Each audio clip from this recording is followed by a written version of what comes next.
I'm sharp like a knife. Small time streamer, no fame, no crown, but my voice is my own, I won't back down. I guess I'm too raw, too rough, too plain, but I'm spitting my heart, not chasing some game. No corporate leash, no puppet on strings. I'm free in my words, hear the truth that I bring. No big channel shine, no glitter, no fakes. Minimal effort, just me and my takes. I'm speaking the truth, let the whole world know. Small time streamer, but that's how I roll. Do my words hit hard, give the system the chills. Minimal effort, no budget, no frills. I'm carving my path, let the fire erupt. Small time dreamer with a voice that's enough.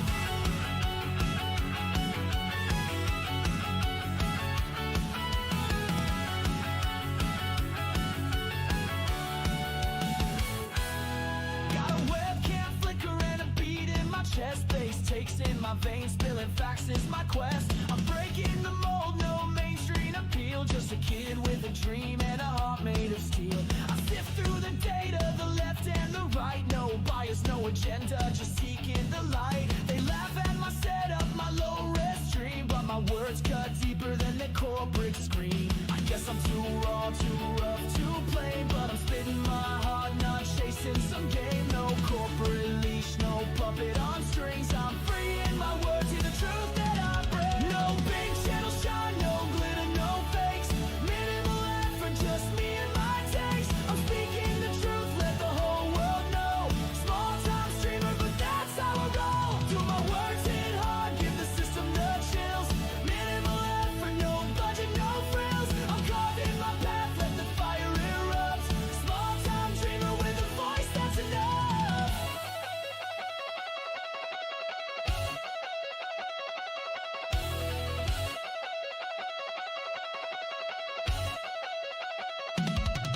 I'm the spark in the dark, the glitch in the code. Carving my lane on this uncharted road. Million subs, no viral fame, but I'm owning the truth and I'm changing the game. I'll scream till my lungs give out, till the signal's dead. Every word that I speak is the blood that I bled.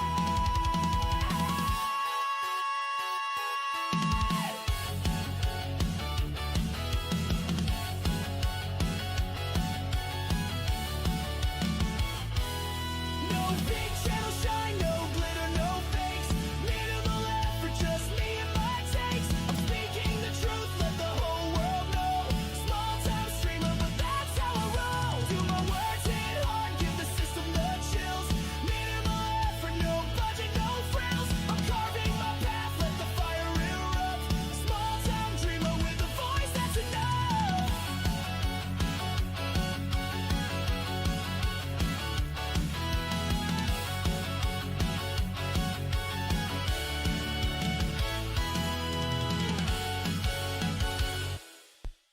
You know, DB Wild, I feel a little bit called out on that one. I feel like you said that thinking of me. I don't know. I mean, I don't tend to like hardcore rage on Twitter. I like to shit post. I like to rile some feathers up and all that. I'm not a big like I don't get offended or butthurt on Twitter. I mean, it's not real. It's fake, right? Twitter's not real. It's not a real place. It can't hurt you. Good morning, Mahendra. Said that because my tune was playing that. Okay, no worries. I mean, I get it. A lot of us spend way entirely like too much time online. It's a problem. It is a problem. In fact, it was something I noticed because this week, the last 2 weeks, Twitter's the asylum. Truth, how's it going, buddy? It's one of those things where with the holiday, I didn't realize how little I was actually on my phone. So because I couldn't really do all the stuff I wanted to, streaming and getting videos made and all that, hosting Christmas here for the fam and everything else, I looked at my phone at the end of the week and it's like, you used your phone 2.5 hours less. I'm like, oh, that's probably why I wasn't irritable. But at the same time, it's like, no, kids are still going to piss you off at some point. So, Mahendra, 2025, that has been an interesting question. So I don't know. I don't know if we're gonna do a New Year's Eve stream or not, because typically New Year's Eve I hang out with the kids. We tend to play games, play like freaking Among Us until 11 o'clock at night, watch the fireworks, all that good shit. But I don't know. 2025 was an interesting year, a big year. Lots to be happy about. Lots to, a lot of blessings in some ways, and in other ways, shit that just didn't go the way I hoped it would. Well, the family, they would be here. It would be like, if I streamed on Wednesday, it'd probably be like if we were doing like a game stream or something, and I'd just be playing with the kids or whatnot. No, that would be a multitasking stream. You guys would have to listen to a bunch of like 10 and 12-year-olds raging on Apex Legends or Among Us or something. I mean, I've done that in the past. That's not something I haven't done before. No, 2025, good year. A lot of big changes in life. Became a business owner. Moved into an actual house a few months ago. Now I'm having to pay each month to rent this house, and my God, it's expensive. But a lot of interesting moments. 2 of my kids made the all-star team for the first time. That was a huge moment. I got to help coach my son's all-star team. That was awful, stressful. I'll never do it again, but nice memory to have.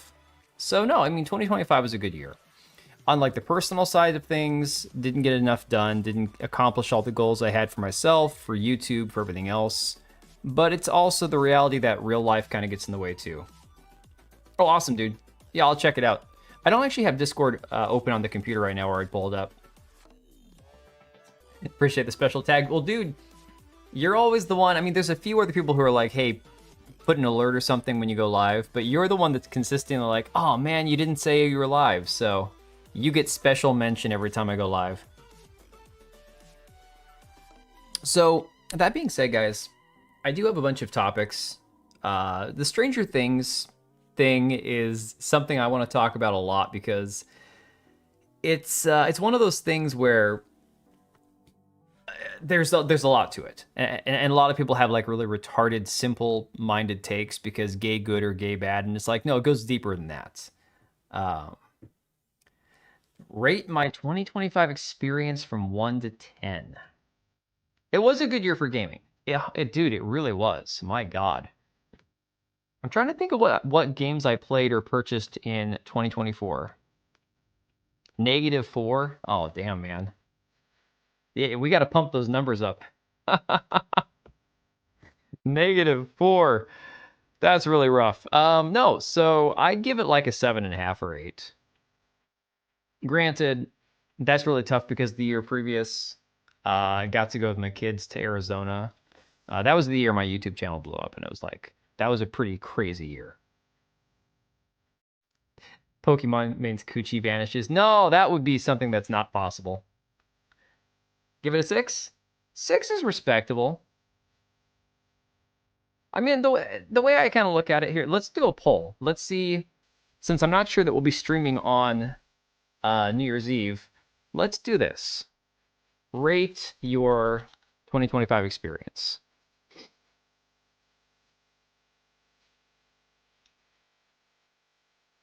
From 1 to 10. All right, here we're gonna go 8. Let's do 8 to 10. We'll do 5 to 7. And then if I'm not doing 6 to 7, I'm not gonna fall for that meme. 2 to a 4. 1 or below. That'll get us into the negatives. We'll see how many pessimistic people we have in the chat here. Yours is a 3? 3 being the highest, or like 1 being the highest, or 10 being the highest? Man, like I said, I think mine's 7.5. Only because as good as a lot of things have been, as many things as have been accomplished this year, there's also a lot of like background shit that goes with it, like stuff that you wish you could figure out a way to fix, but you just can't. So that's unfortunately the nature of dealing with other people, you know. DB Wild, I saw what you just shared on Discord. 100% human written, 100% machine performed. Very nice. Oh, we'll get into that as well, because there's some AI news. After 30, it's all the same, just happy to be alive.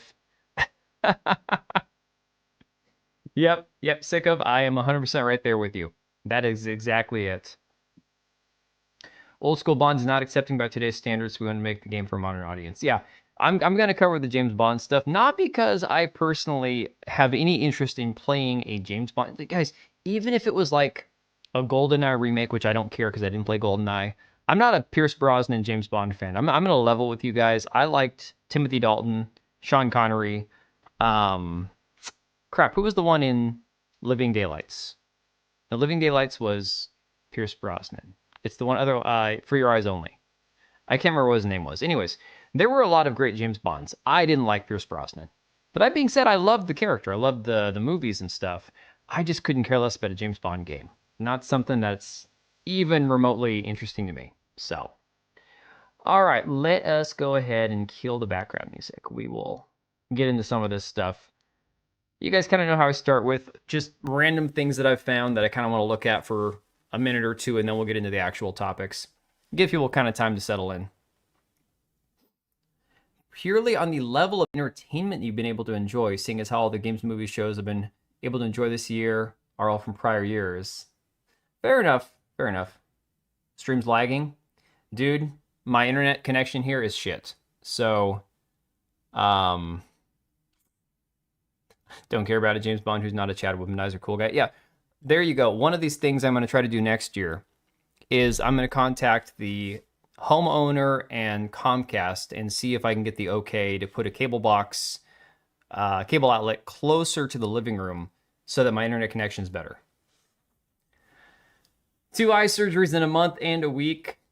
Still blind because of oil in my eye till next surgery. Wait. When is your next surgery, dude? Holy crap. So my mother-in-law just had surgery. Nothing like life-threatening, but something that my wife has had to have, and my mother-in-law, or not my mom. So my wife had surgery a year or two ago, some female issues.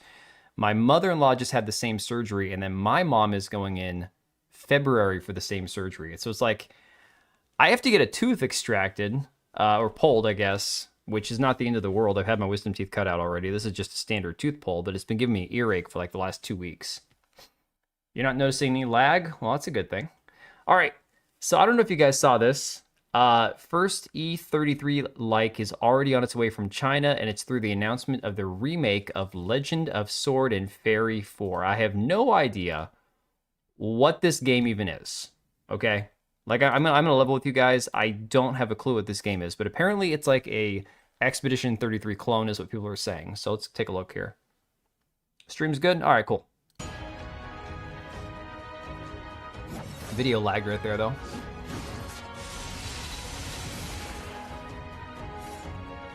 Oh, yeah, so this is going to be the new thing. We're going to have all these games that are similar to Expedition 33. Not that it's like an original thing. I know a lot of the Final Fantasy bros got pissed off at Expedition 33 because people were giving it credit for saving turn-based games and all that.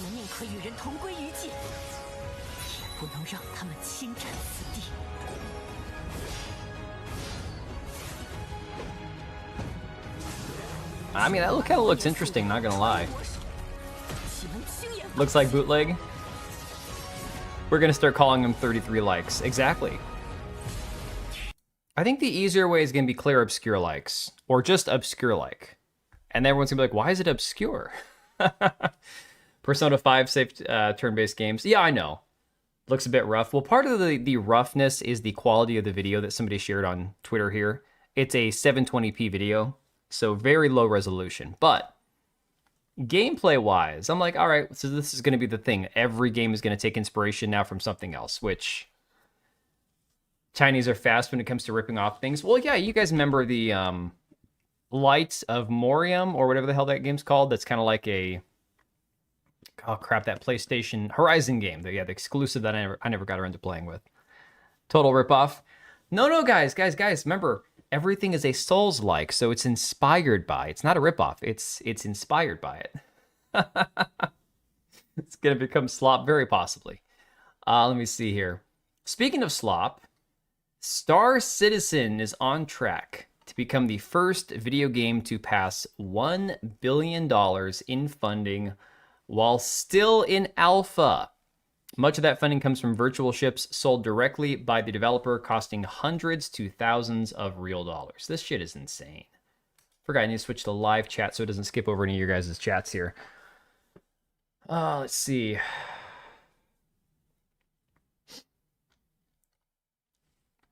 Yeah, so apparently Star Citizen live stats funds raised 928,200,000 6.2 million Star Citizens. So they've already got 6.2 million funders for this game. They and she, myself.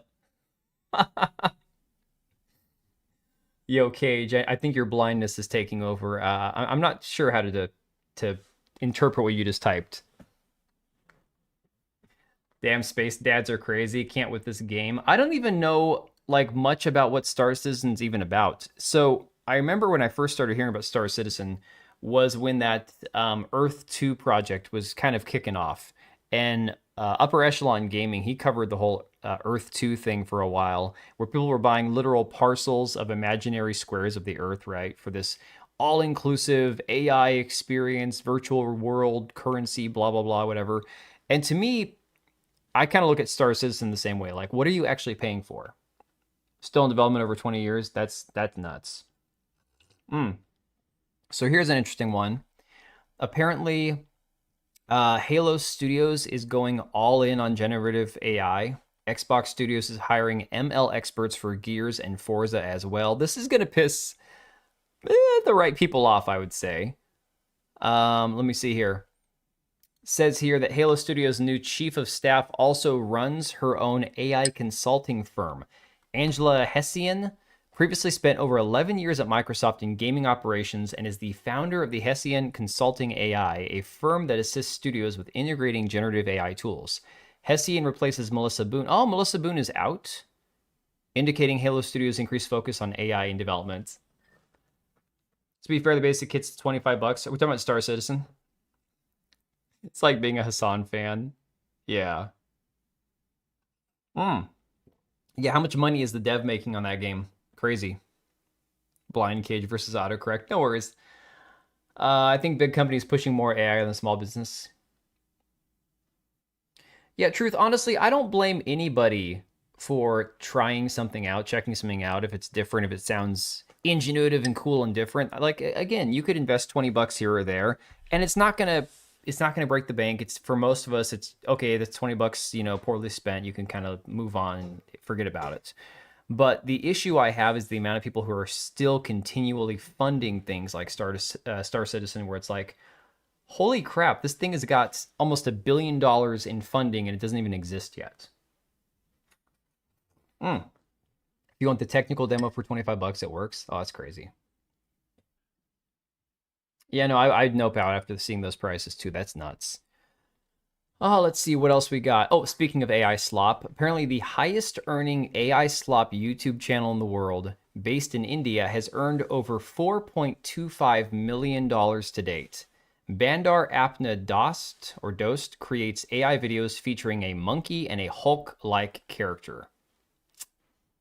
Says over 20% of YouTube is now AI slop and they're making millions. I don't understand how they're making millions when I thought YouTube is restricting the monetization of AI channels. I don't understand this. It's like they're speaking out of both sides of their mouth there. Yeah, 4.25 million. That's insane. Or was 45? I can't remember. I mean, dude, honestly, doesn't make much of a difference.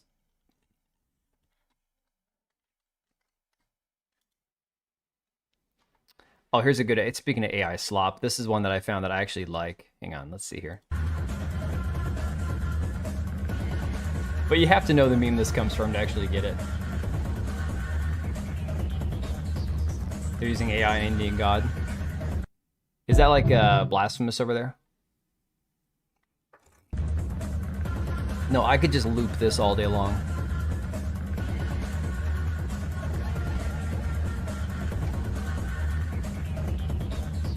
Dude, I've seen so many awesome Gandalf memes along the way. This is freaking amazing. News channels already using AI slop. Yeah, the Viking Disco guy, exactly. Dropped a hundo on one game starter back in the day, made by a team of two brothers and a few friends, a sequel to their mobile game Star Traders. Does the game still exist? Hey, Granola Grin. And Hook, how you doing, buddy? Yeah, Hook, I remember I saw you when you'd asked about my Ruger sticker on my computer case. Well, speaking of which, guys, speaking of which, for those of you who I've talked about replacing my computer case. So I don't know what I'm going to do with it because I have my old case in the garage, but I'm like, I can't get rid of like the sticker panel. So I'm going to keep the sticker panel and maybe I'm going to mount it somewhere or something, like put it on a wall or whatnot. But I can't begin to tell you, just moving my computer into a new case, like how, other than the fact that my new liquid radiator pump is it's got a bit of a high-pitched whine to it off and on, not too terrible. Just not having a case covered in stickers it's insane. Predictively shit, and I like where this is going. Oh, Parks and Rec is one of my go-to chill-out TV shows. I like pretty dark-haired women in breakfast food. Yeah, Ron Swanson, exactly. Star Traders 2, Star Traders Frontiers, and they've got a number of medieval themes games as well. Dev team is called the Tracy Brothers.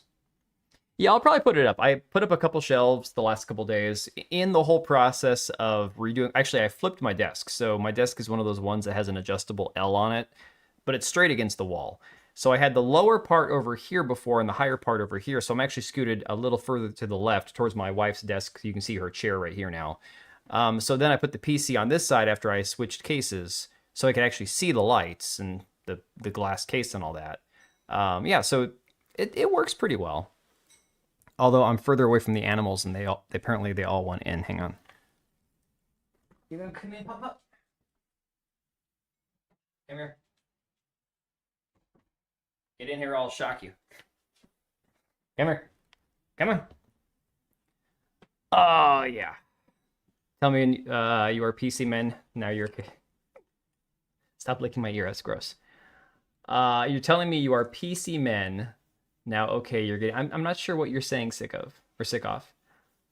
Oh, thanks, Truth. Yeah, no, it's the same PC I've always had. People are like, oh, did you get a new PC? Oh, no. I got new fans and a new case, and that was it. I was going to put my black fans into the case, but it just wasn't working. The whole RGB, ARGB... The case actually has a hub on the back of it to plug in all of your ARGB fans to control them through the case itself. So it's like, I'm just going to need to swap the fans out. Really pulls off the Ewok look. Oh God, I know. I gave him a haircut. I gave him a haircut a few days before Christmas because I knew we were having company come over. And so I spent about two and a half hours one night shaving him down, trimming the hair, because his pads on his feet get like hair sticking out from underneath them. Yeah, he's a bit of an Ewok, isn't he? Everyone who dropped 100 or more became a character in the game. Oh, that's awesome. See, that's pretty cool. You get to be immortalized in the game. That's, for some people, that'd be worth it. Let's see what else we got here. Oh, here we go. A new look at Marathon's environment coming March 2026. Will you be playing? Nah, I'm not going to lie. There's a lot of people who get very defensive about this game. And I get it. If it's a game that you were either attached to in production of it, or if you spent time like heavily invested in testing the game or working with the devs and giving feedback and stuff and alpha testing it, that's one thing. Okay, so if you got a personal investment in it, I understand that. But the amount of people glazing this game simply because there's now a little bit of texture in the environment, it's like, yeah, you're talking about basic things, basic functions and features in games that have always existed. But for whatever reason, you're like, oh my God, now look at it. It's not ugly anymore. DOA. See, Cage, I know what you're trying to say there. I know you're trying to say DOA, so I got you. The dog and the cat are staring at each other through the glass door. What are you guys doing? Ivy, I'm not letting you in because then you're just going to want back out. I don't know. For me, Marathon isn't going to be dead on arrival like the likes of Concord, but it's still not going to be what they want it to be, you know? I think Marathon, unfortunately, is just, first off, with pushing it back further with the delay itself, they kind of screwed themselves over because where they had a better release window in 2025, now it's like, okay, everyone already bought freaking Arc Raiders for $40. Nobody wants it, you know? Yeah, it's not going to be Concord.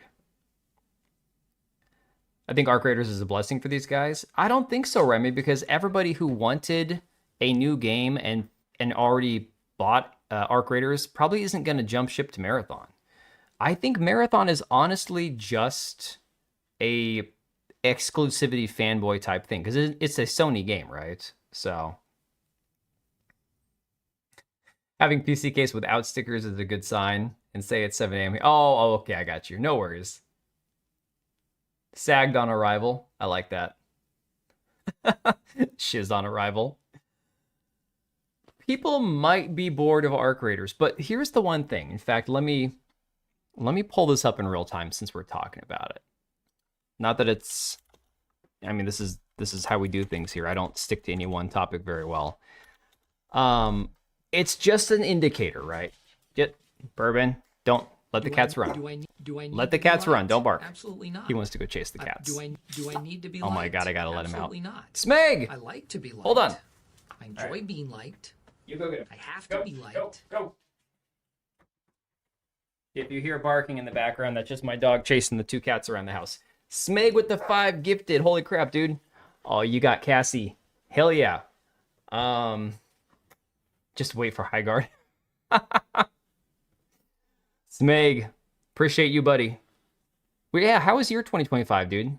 I know we've been kind of talking about it. I'm seeing 5 to 7 at 31%. I think that's okay. If your year's a 5 and above, you know what? You're alive. That's all that matters, right? So check this out. You've got the all-time peak last month when the game came out was almost 500,000 players. And this is just on Steam. Remember, this is a cross-platform game. 24-hour peak was still almost 400,000 players on Arc Raiders. Guys, I know that every game drops off. Every game quiets down, especially multiplayer games, especially live service games, okay? But this game is maintaining something that we have not seen for a very long time. And it's crazy. I'll go like a week without playing it. Like the whole week of Christmas, I didn't play it. And they've got this winter event going on. I want to try to max it out and stuff. And I'm probably not going to have time, right? But every time I jump back into it, I'm like, this game is just so easy to put down and jump right back into. It's not the kind of sweaty, brutal, unforgiving, nightmarish hellscape that Escape from Tarkov is, but it's still good. You still get upset when you don't make it out, alive with all of your loot. It's not one of those things, though, where it feels like you're just being constantly pushed down and smothered. Don't think Marathon will do well, but after Arc Raiders, think maybe they hit 20,000 concurrent. I mean, Remy, I wouldn't be surprised. I wouldn't be surprised if Marathon somehow managed to get 50,000, 100,000, even on Steam. It's possible. We could all be wrong. We could be blown away. But I don't think that's going to be the reality. So, anyways, GOG just got repurchased, acquired by its original co-founder, and says what it means for you. This is from the GOG blog website. It says, why GOG and Michael Kaczynski are getting together.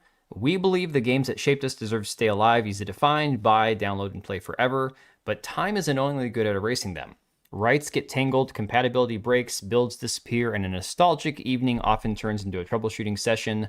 That's the difference between I'm playing today, the game lives on, and I'll play someday, the game dies. As Michael put it, GOG stands for freedom, independence, and genuine control. This is actually really awesome news, guys. This is really cool.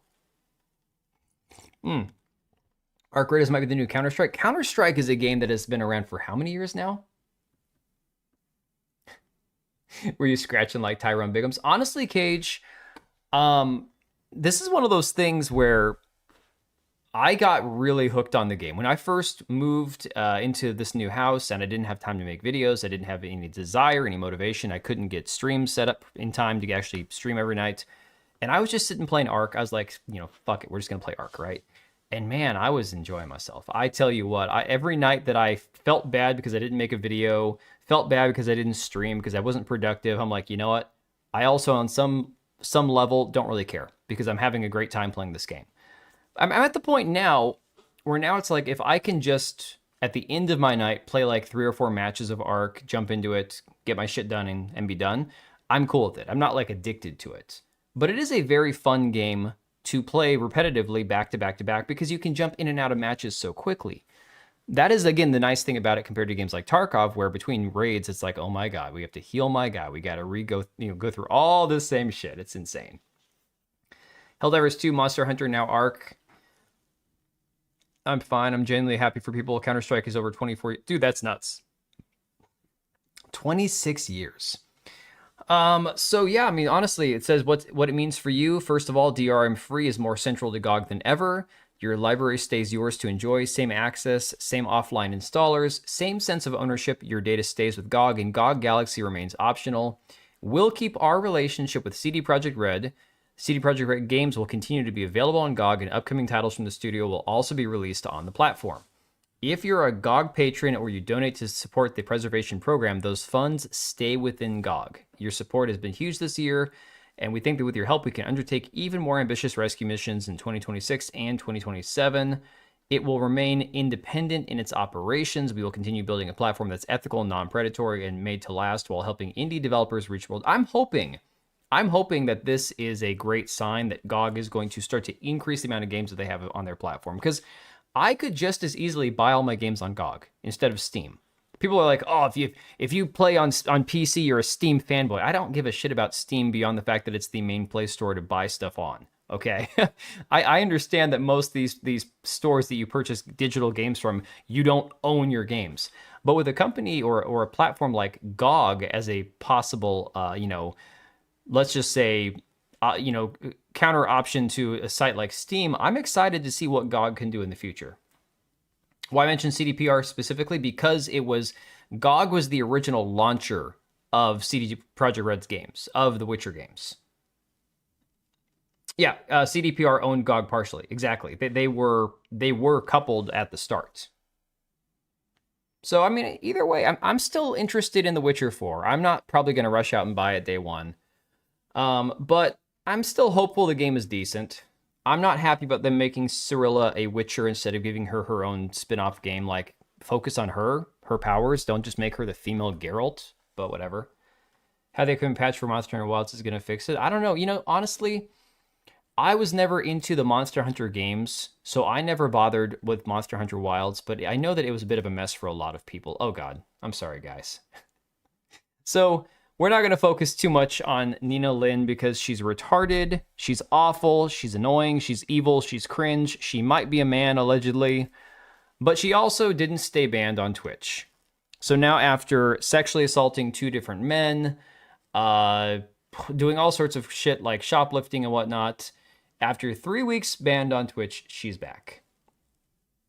It's not the same CDPR as back then. Yeah. GOG needs to add regional pricing like Steam. I think with that, honestly, I don't know what factors into that for GOG. Well, like, why don't they have that? Maybe they just can't afford to do it. I don't know. Steam's a huge monopoly on the PC market, for real. But again, for being the PC monopoly, they're not a bad option. It's just that I would want to see independent platforms like GOG have more options for gamers. That's it. But yeah, apparently she was almost run over by a car after stopping in the middle of traffic to take photos. I mean, guys, we could have had a nice Christmas present right here. Polls really get screwed with that, though. Oh, with the regional pricing? Yeah, that's nuts. That is nuts. All right, so we'll get the Pokimane stuff out of the way because it's really retarded and not important to anything in real life. Steam has banned many indie games, right? And to my knowledge, GOG isn't going to be the platform that does that. I'm sure that they still have certain terms of service and rules about things that they allow uploaded to the platform, but they're probably not as restrictive as I imagine Steam has been. So, oh yeah, Mahendra, a monopoly is never a good thing. No, you're not going to hear me defending anything being a monopoly. The issue is that unlike, let's say, Nintendo's monopoly or exclusivity with their games and whatnot, Steam, at least, you have more options across the board except for like Nintendo games. Twitch is totally cesspool of human filth. I use GOG only for 2077 and Witcher 3. It's terrible to browse. Right. Right, I mean, I could pull up my GOG account right now. In fact, do I have that pinned? I don't think I have it pinned to the bottom of my... I don't even have it pinned down here on my toolbar because I never use it. That's the crazy thing. They banned my boy from making the game Black Lives Splatter. Holy crap. Oh my god. I think Darwin needs to intervene with Nina at some point. You know, Smeg, you would think it would have happened by now. You would absolutely think that. Okay, guys, so in building my new computer case, because I had to swap out all my fans, I was like, all right, so I ordered fans originally that were black fans that were the same model as my previous Corsair fans for my case. And then I had the realization that I needed to replace all the fans. So I'm like, now I have 2 brand new fans that I paid too much money for from Walmart because they were the only place I could get the specific model fan. So I'm like, I'll just return them after Christmas. So I had to go into Walmart, a place that I try never to go, and return these fans today. And holy shit, there was like 3 types of people, and you can probably guess all 3 types. And it's amazing I walked out in one piece. It's a good thing that I carry, you know?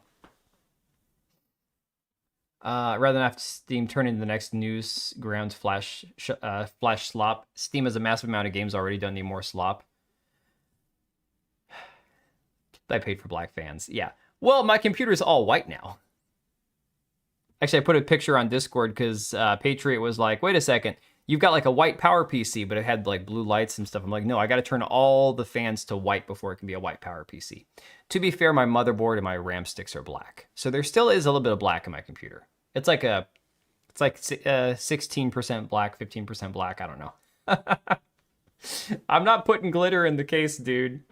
I saw you put that on Discord. I'm like, there's no stickers on it. Currently, all the lights, all the LEDs are all red. So it's got this, it's white with a little bit of like, you know, black details here and there and a red glow. It's like, it's very cathartic right now. I don't want any of that shit. Mostly Aryan inside. Oh my God. Have a 0 issue with GOG browsing. Of course, I come from a time when browsing files used to require typing out file paths in DOS auto shell. So any type, dude, computers have gotten so much more simple than they used to be. It's incredible. I was telling my mom because she didn't realize this because we were talking about the computer stuff over the weekend, over Christmas, and she was like, "Oh, yeah, did you replace this or that?" Or I'm like, "Well, you know, the funny thing is, my brother, who's in the military, he hates computers now. He uses a laptop. And last time he saw a computer on my desk, he's like, oh, you're still using desktops, huh? I'm like, yeah, what do you use? Oh, I use a laptop. I'm like, laptops are pieces of shit, man. Like laptops, if anything breaks, you can't fix it, okay? Computers, PCs, towers, you can replace parts yourself. You can swap anything you want to, customize it, whatnot. Laptops, like, dude, it's a nightmare to have to replace anything or fix anything. But, no, I just had this realization when talking to my mom about it. I'm like, my brother, who's the one that I was just talking about, he built his first computer like more than 20 years ago, prior to it being common, I would say. It's like back then, there wasn't as much like easy, you know, how-to videos and chat GPT to help you out with it. It's like shit used to be really complicated back in the day, you know? Still the same, just a better casual, dumbass-friendly shell. But that's what makes it easier for me. That's what makes it easier for me. It's like, unless you really screw up, it's really hard to mess up your computer. In laptop, you can't upgrade the CPU and GPU. Right. Well, and you're just, okay. Kind of like my kid's Nintendo Switch. You know, overheated mess, exactly. My kid's Nintendo Switch that I got whenever they came out, a year after they came out, so what, 6, 7 years ago? Now it can't go more than half an hour in the dock without overheating and shutting down, okay? In theory, the Nintendo Switch is a lot like a laptop. All the fans, everything is compressed inside into this super slim like case. And it's constantly overheating, you know? I have a laptop because rats will destroy all the PC wires. Holy shit. Hardest part of PC building was screwing up operating system installs.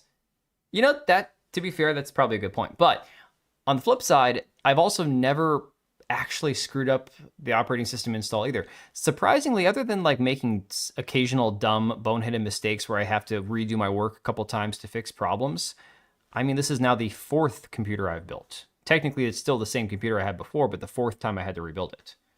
So it's like an NVIDIA tablet, right? Yeah. Ooh, we got the Twitch bots out there today. Rats might be the problem. Yeah, exactly. Oh, remember when MySpace had us coding? Dude, Cage, I miss MySpace. MySpace is where my wife and I had our first conversations, messaging each other back and forth before our first date.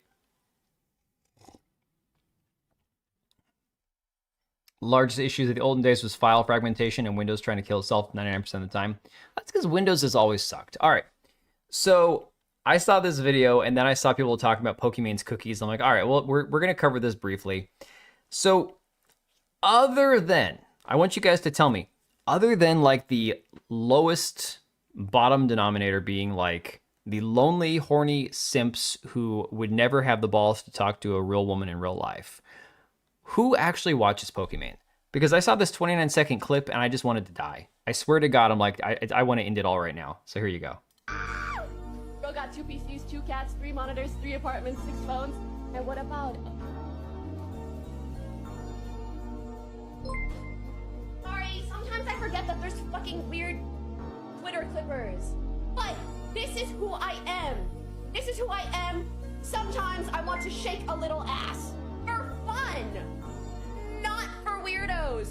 For fun. Not doing anything for you guys? I find it funny. The funniest thing, I'd watch your stream over that girl. Mahendra, I appreciate the compliment. Never been depressed enough to watch the E-Thought. Dude, the funniest thing, I said this on Words of Paradise's stream one day. I'm like, the thing is, most of these e-girl Twitch streamers and stuff are really not pretty. Really not attractive. Most of these chicks, it's a plain girl with an overbearing, obnoxious personality that like layers up in 7 layers of makeup. And for some weird reason, they have a freaking... She gives me an innie. For some reason, they end up with these simps who think that if they give them thousands of dollars, one of these days they're going to have a shot with her, right? It's crazy. I don't understand it. Yeah, so I saw this clip. I'm like, I need to save the first 10 seconds of this. Also AI filter, possibly. Where she walks off. I'm like, I'm going to save that into a video clip for the stream. In fact, I better bookmark that so I don't forget. All right, let's see here. So, you also had a really cringe, annoying tweet from Pokimane complaining about how there's not enough girls in streaming. And of course, Asmongold had a response to it right here. Many huge female streamers, at least not Kai and Aiden and Speed's level. Yeah, because they're not that entertaining. Who the fuck else is going all around the world and doing regular streams in China? Who else is inviting celebrities on a regular basis, doing a 30-hour non-stop stream every single day? Who else invented an entire genre and an entire community and then built a separate streaming platform? Oh, wait, Pokimane's Moroccan? Oh, interesting. After he was basically ostracized. And oh yeah, how many other female streamers were doing streams with Donald Trump or Kamala Harris? This is what a fucking retard, bro. And I don't even know what else to say about it beyond that. It's just so fucking retarded. So sad. And yeah, there it is. Women are on OnlyFans now, not Twitch. Yes, it's... Well, and that's the inevitable conclusion for a lot of them. So I don't know if you guys saw that. Hassan's girlfriend Valkyrie is like, I don't want kids. I just want to spend the next 40 years staying hot and making money. It's like, well, the funny thing is, you're a retard, so your entire existence is predicated on being hot to make money. So yeah, I can understand why she wouldn't want to have kids, right? Not allowed to date any guy. I mean, oh, but with Japanese idol industry, oh, dude, the Japanese idol industry for like the VTubers, that's some crazy shit. Like, I have no problem with VTubing as a thing. For people who enjoy it, for people who want to be a VTuber, that's cool, that's fine. People enjoy the personalities and all that. But the fan base for VTubing, these people are like what's the word I'm looking for? Like furry levels of crazy. Never watched his streams ever. Smeg, I actually am in the same boat there. I tuned into one of his streams over the summer. I actually watched it, but it was about a big topic. So I actually watched about 2 hours of a stream while I was working, listening to it on my headphones. But most of what I see of Asmongold is clips. Valkyrie is not home tea? I don't know. Cage, I feel so bad for you. The wall's coming to them all. You know the funny thing, Sickoff? I don't actually care about the whole wall thing because we all get old. Yeah, Hook said the wall comes to them all. She has maybe 10 years of hot, then nosedive. But I don't even find any of them hot. That's the craziest thing. Maybe I'm just biased by preferring real life women, namely my wife, who's actually allowed herself to age normally and takes care of herself, but doesn't worry about Botox and fillers and all that crap. You know, there's something about the way all these young girls have gotten hooked on the fillers and the makeup. And it's like makeup's always been a thing. And to some degree, some makeup's fine. But it's like, it's the Instagram face, it's the cake face, it's all the fake shit. So you take these women who are maybe an average 5 and they try to make themselves a 10 because they just like pile it all on, you know? I like Asian girls. Oh, okay. I mean, I can respect that. I get it. She bought herself a ring, she's taken. Hey, Wagon Burner.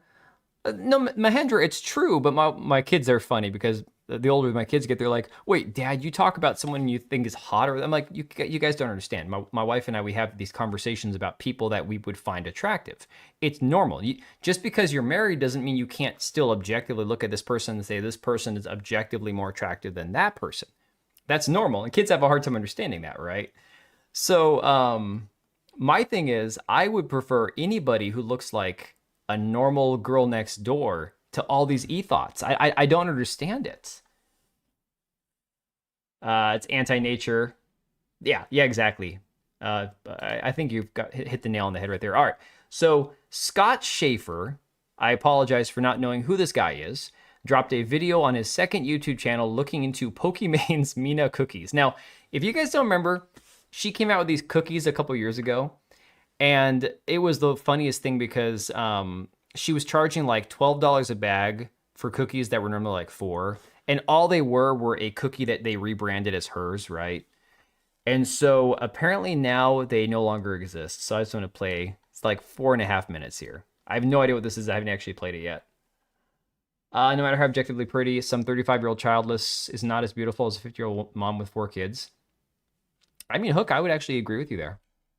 And it's not even about like objective beauty being like, oh, well, this one's hotter. It's like there's something unattractive. Forget about like the sexualized saying someone's hot, right? Genuinely attractive, like chemistry and personality and stuff about somebody who is living entirely for themselves, you know? They were $20? You don't know him either, DB? Okay.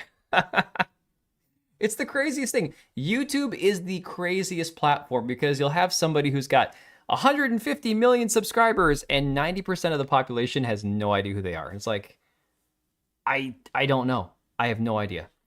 All right, here we go. On the second channel, I like to try out different influencer products to see if they're good, bad, or maybe an outright scam. And one of the most heavily requested products... Wait. To try out influencer products and see if they're possibly a scam. If it's an influencer product, it's a scam. By the way, guys, when I start selling tea on my website, it's not a scam. Try was...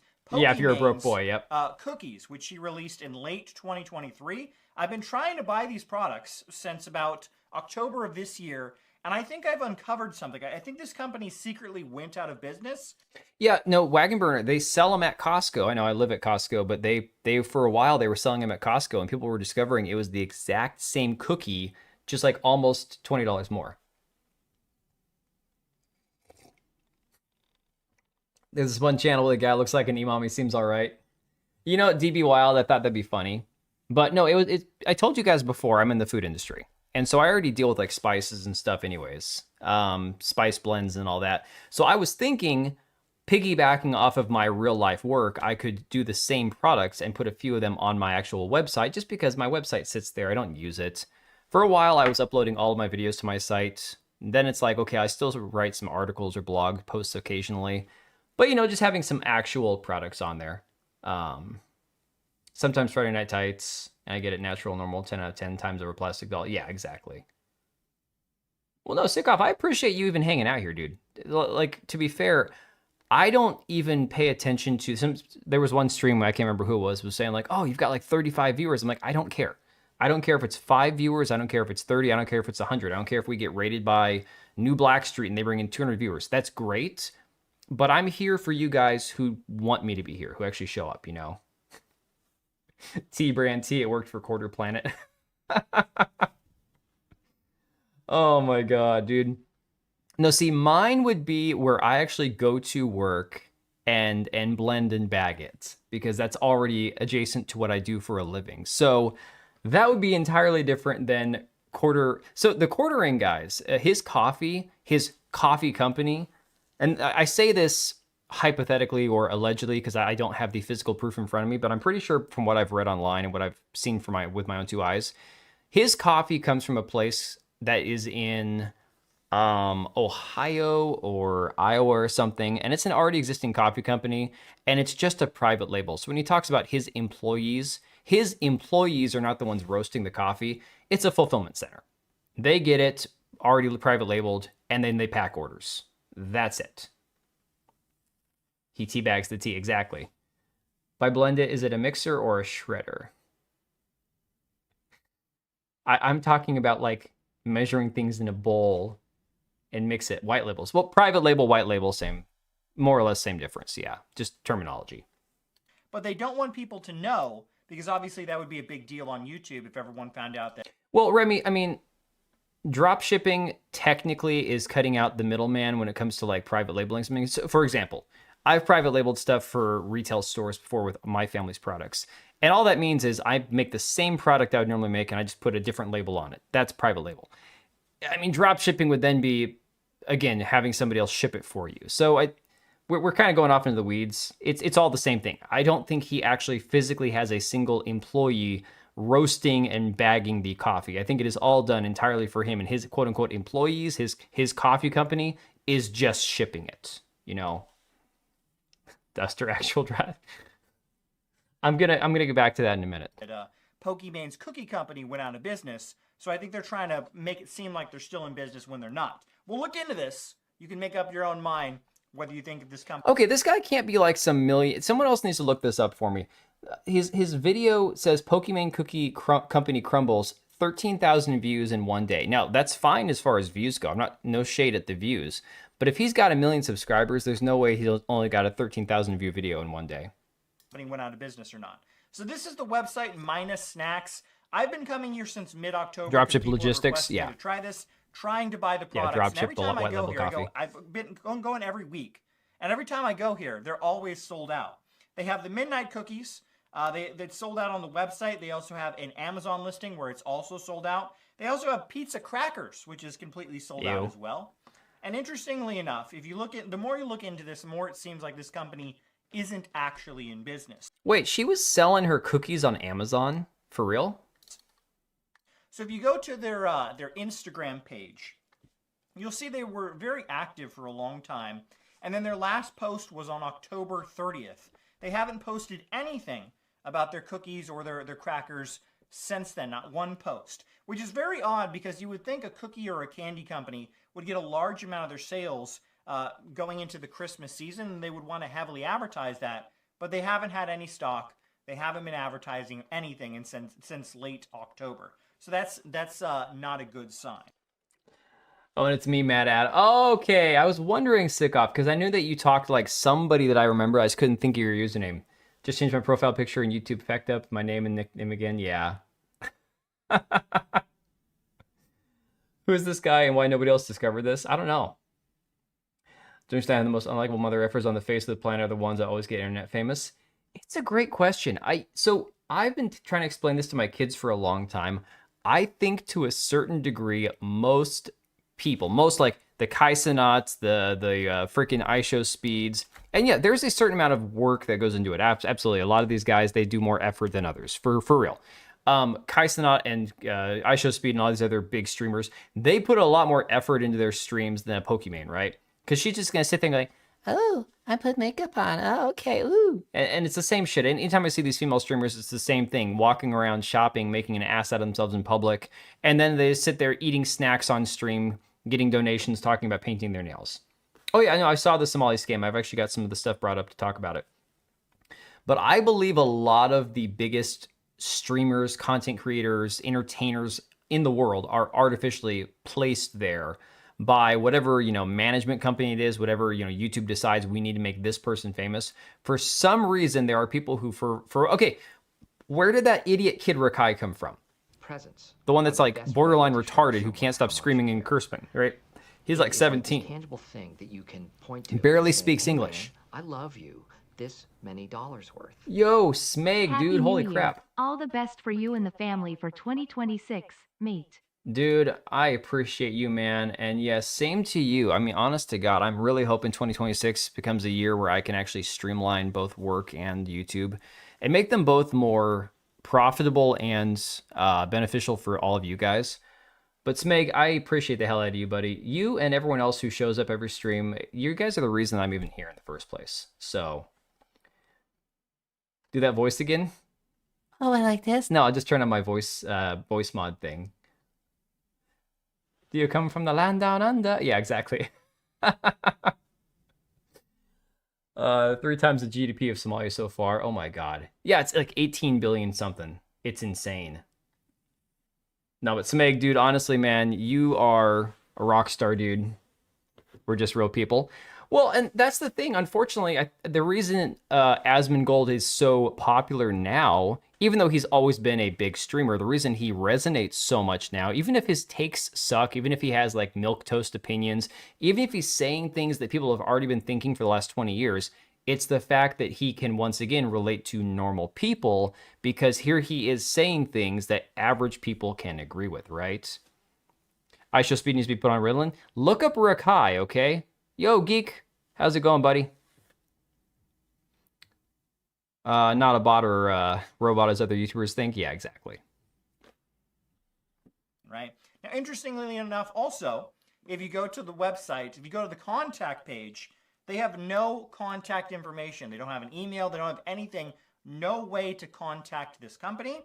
So I actually reached out to Pokimane on Twitter. So I reached out to her on the 22nd. I said, "Hi, Pokimane. I just wanted to reach out and ask if your Minus Snacks company is still in operation. The website is still up, but both snacks have been sold out since late October, as far as I can see, and the contact email on the website has been removed." The man actually messaged Pokimane. Never heard back from Pokimane. I also reached out directly What's to a the pirate's company. favorite letter? Oh my god. Arg. Really, Parky Nuts? Hey, but at least it's a real person over there on Kick. Thanks for tuning in over there on Kick, buddy. Presents are the Yo, best way Lucia. to show someone how much you care. It is like this tangible thing that you can point to and say, "Hey, man, I love you." Yeah, This Pokimane many replied to a dollars random worth." IG message. She doesn't even check her own messages. What's up, Come on. Minimal? I'm enjoying the holiday weeks with my brothers from different state. Have fun with your stream. Happy New Year's. Appreciate it, Lucia. Enjoy the time with your family. I know I had my family over for Christmas, at least the ones I have around here, my wife's family and my mom. And none of my brothers. I've got 2 that I still briefly speak to, and then 1 that I don't even talk to like in the last 10 years. And they're all out of state, so we don't actually get to see each other like ever. So holidays are kind of weird around here. It's pretty much my mom and most of my in-laws. But it's still nice, you know. You'd think it'd be the R, but it's the C. Oh my god. Wait, I have 1 sound effect on my soundboard, and you get it right now. I need the little badum. I'll have to add that on later. Pokimane replied to a random IG message. Apparently my country isn't real, so it's kind of like a paradox. Yeah, unfortunately, the Australia catches a lot of shade. I've thrown a lot of shade at Australia, but again, I live in Northern California, i.e. Washington, so I can't say too much. Minus Snacks on Instagram. I said, "Are you guys still in business? I wanted to order more cookies, but they have been out of stock on the website since October."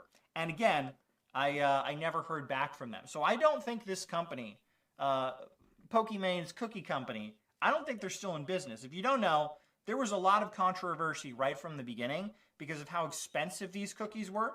And I just apparently noticed they were like this a man had the rebrand of Pizza another Planet cookie t-shirt that from already Toy existed. Story. So there was a lot of controversy from the beginning. And if it came out, if Oof, Canadian. We got Canadians and Australians in the chat. Oof, that's a tough one. if Pokimane did like a video or a post on Twitter where she's like, "Yeah, I'm shutting down my cookie company," there would probably be like 100 videos of people talking about it all over YouTube. I'd talk about it just for fun. Don't really like Pokimane, so a lot of people would clown on her for that. So I think this is just my opinion. I think that they're keeping the website up. Well, I was asked, that's how I feel anytime I have to go to like an Olympia or some shit. Olympia is not so fun. It's kind of like Seattle, just more liberal. Did anyone taste Pokimane's cookie? Oh my god. I said, hold up, wait a minute, something ain't right. Dude. Dude, no. No, okay. Just no. You were trying to figure out a shirt? Check Discord? All right, hang on, let me see here. Hang on a second. I need to have Discord open when I'm streaming. The only problem is I always have like the alert sounds on, so it gets really annoying. Oh my god. Y'all, you gotta see what freaking DB Wild did here. It says minimal effort T. Okay. Let me switch to full screen here.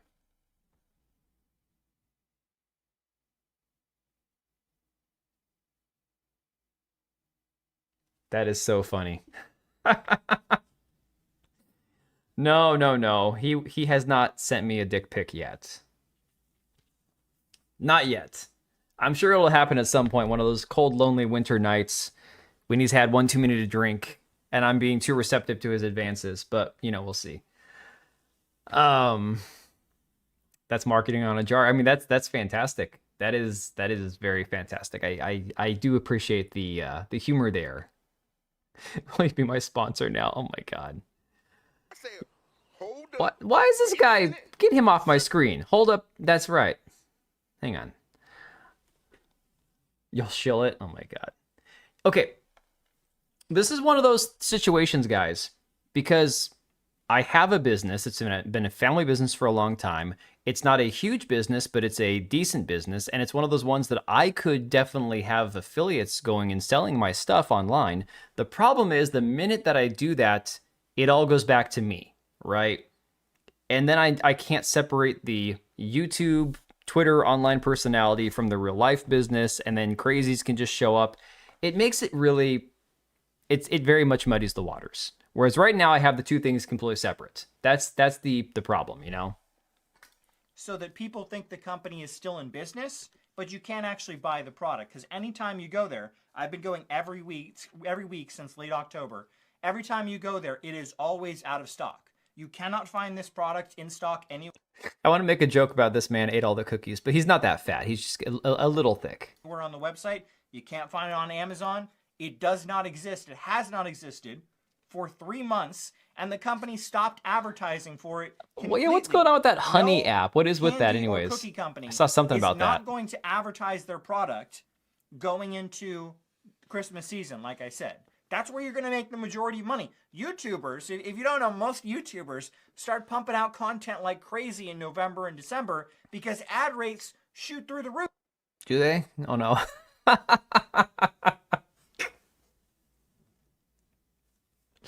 Being the guy that moved in October and has put out the lowest amount of his videos and streams for the last 2.5 months across these last 3 months here, to hear him be like, oh yeah, we all pump up our content because we all make more money. I'm like, okay, maybe not all of us, maybe the smart ones.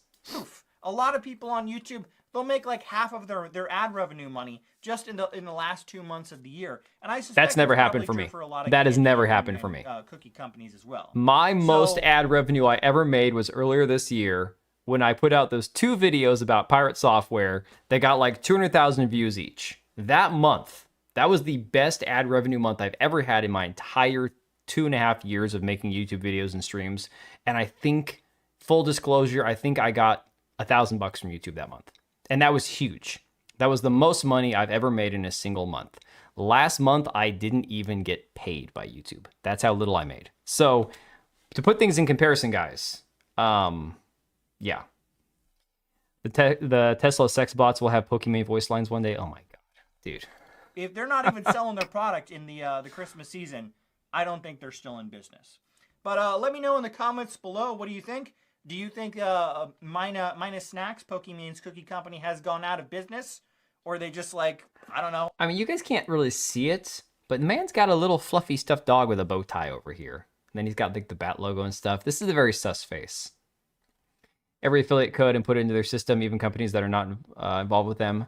Then to get out of it, you have to join them in some circumstances. They suck. Who are we talking about, Smeg? Yeah, no, and that's the thing is, even Mahendra, because I do actually a certain amount of my family's business through our website. Even that being said, website still has business. Business has physical address. Physical address has business license attached to it. Business license has my name on it. There's no way to keep the YouTuber personality and persona separate from a business that has all that stuff that's easily searchable. So that makes it really tough to be like, oh, I'll just start selling my own products on my website and try to get people to go there through my YouTube. I don't want to do that. I just don't. Watch Megalag to see how bad that company is. Oh, Honey. Oh, okay. So they were taking every affiliate code and put it into their system, even companies they're not involved with. Then to get out of it, you have to join them in some circumstance. Oh my God. That makes more sense now. Okay.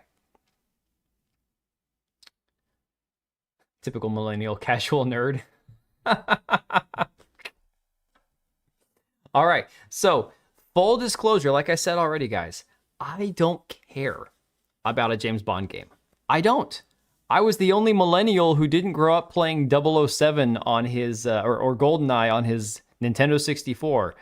It was N64, not GameCube. Yeah, N64. I just didn't care, right? Yeah, modern values. Well, the modern values, this is funny, actually, the way I have this lined up, this is going to go right into the Stranger Things conversation. So we probably aren't going to have time to talk about the Smalley daycare stuff, which is kind of sucks because it's pretty funny. But, all right, so likes Batman or Spider-Man equals casual, likes Deathstroke, Lobo, or Cable equals based.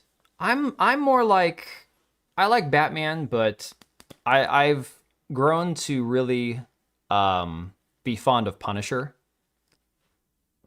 So for me, it's like Punisher being the whole some people just deserve to die mantra. I'm like, I can get down with that. I 100%. The heroes that have like a no-kill policy, I don't know. For me, I just think that that's the thing that's kept me from ever really caring about comic books, comic book characters, superheroes in general. I'd rather watch Rambo or Die Hard or something where the good guy isn't afraid to get his hands dirty than a superhero character, you know? So that's just kind of where I am with all that.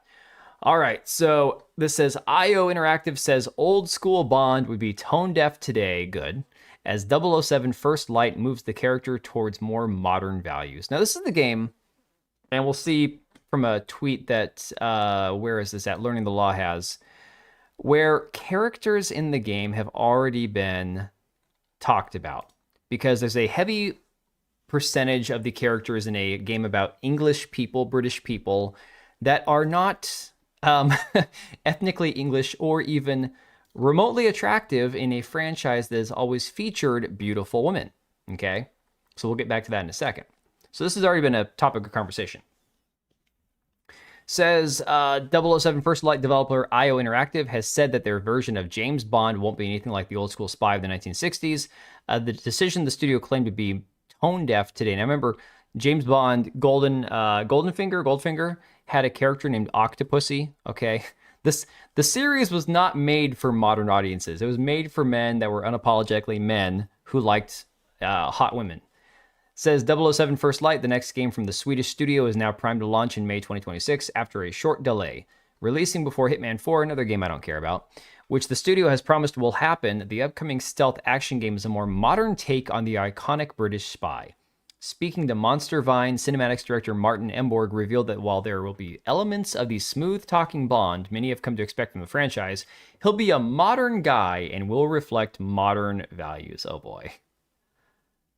Before Daniel Craig. You know the crazy thing, Smeg? I liked Daniel Craig in the first one that he was in, but not as James Bond. He didn't make me think James Bond. He made me think 80s action movie. I mean, because he was more of like a muscular James Bond. Most James Bonds were not muscular, big buff men, right? Whereas Daniel Craig definitely works out a lot more. I didn't mind his character. I really liked the movie. I think that was Casino Royale. But yeah, he just doesn't strike me as a James Bond. Then, of course, he went all freaking... Ruben! Dog's barking at the cats. Then he went all like, modern pro-feminist and shit in his character arc, and that's how they ended it. But only Only thing he did good was Layer Cake. I never saw that one. 007 game's going to be the wokest game of 2026. Yeah, the jury's still out on Witcher 4, in my opinion, Geek. I'm on the fence on that one. A Hitman movie tried to become American James Bond instead of John Wick. Yeah. Casino Royale was an excellent film since the original was a comedy. I just liked the movie. I thought it was a good movie. I don't necessarily think that Daniel Craig was a good James Bond. I did like his character in the movie, though. When asked at the Game Awards 2025 about whether or not their spy, played by Dexter Original Sin's Patrick Gibson, will share some of the earlier Bond's characteristics, specifically focusing on the character's womanizer tendencies, Emborg explained and said, "Yeah, you will see that. However, he went on to explain that the character of Bond has evolved, so basically he'll be chasing trannies, I guess."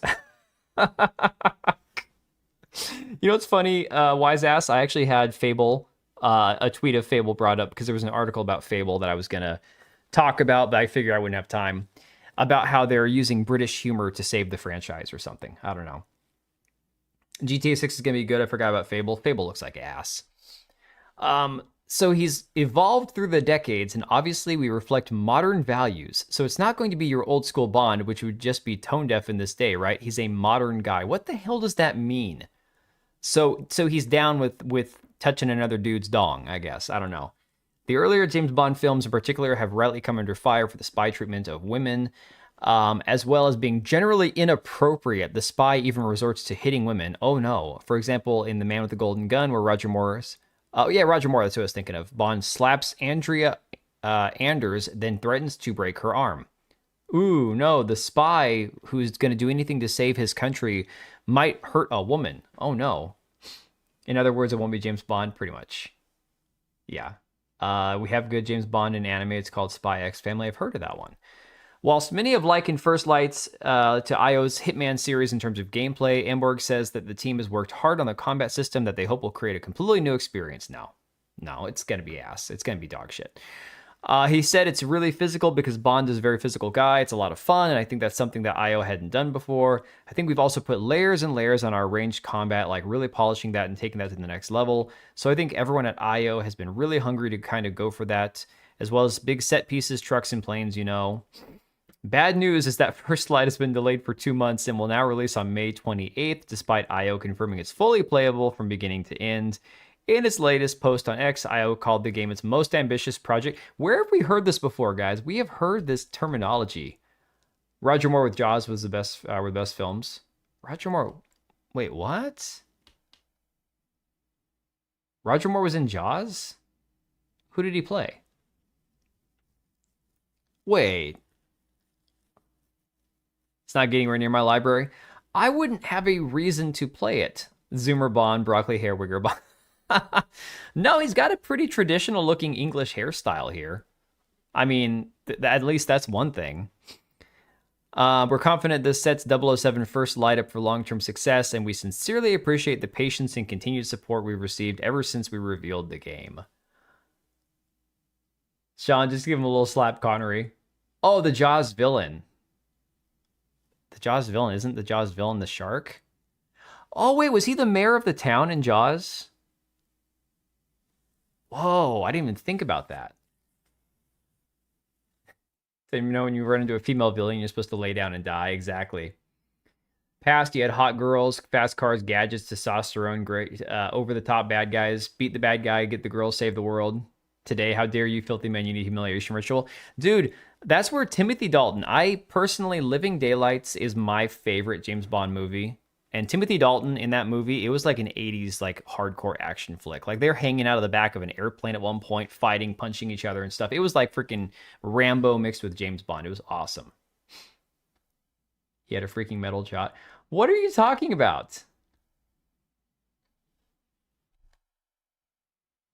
I didn't see that one, guys. I didn't watch all the James Bond movies. I didn't watch that one.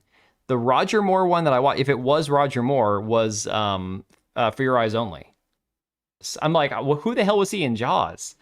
No, I never saw that one. Oh, I loved Living Daylights. Great movie. Had the hot Russian chick with the plunging zipper cleavage neckline. Yeah, those are some good childhood memories. It's crazy the stuff that I watched as a kid. I'm like, oh man. Oh no. Wagon Burner also says we have lag. I was a little late to realizing today is Monday. Oblivion, I am always a little behind when it comes to remembering what day it is, so I'm right there with you. Maybe just refresh and give it a minute, guys. I tell you, my internet connection here is not the best. No, it's not just Mahendra now. It's probably... Did the stream die? Oh, man. Think he crashed? If I crashed, I'm not coming back. You posted the picture of Jaws on Discord? Okay. Hit refresh, guys. Hit refresh and let me know. Let me see.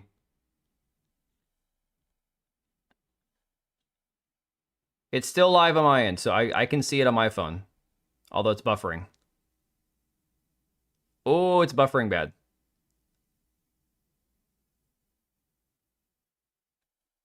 You reloaded, it's lagging, not crashing. Yeah, but still, that's like... Maybe it's a YouTube thing, I don't know. Streamlabs isn't telling me I have any issues. Connection issues, maybe? Here it's bad as well. Well, you know, the thing is, guys, my internet here, I've been telling you. So, same router I had before. I used to be plugged into it. When I'd be streaming, when I'd be downloading things, my internet speed, download speeds of like 1,000 megabytes a second almost. Upload speeds pretty consistent. I can't remember what they were at the other place. But now I'm on Wi-Fi and I'm further away from the router. And the router has to service a bigger area. So, yeah. It's just no bueno. That's why I said I kind of want to, during the winter months, see about having the landlords give me the okay to actually put a new cable outlet in the living room. Try to get the internet router brought further over. Someone using the phone now is interfering with your dial-up. You know, man, just whatever. Just whatever.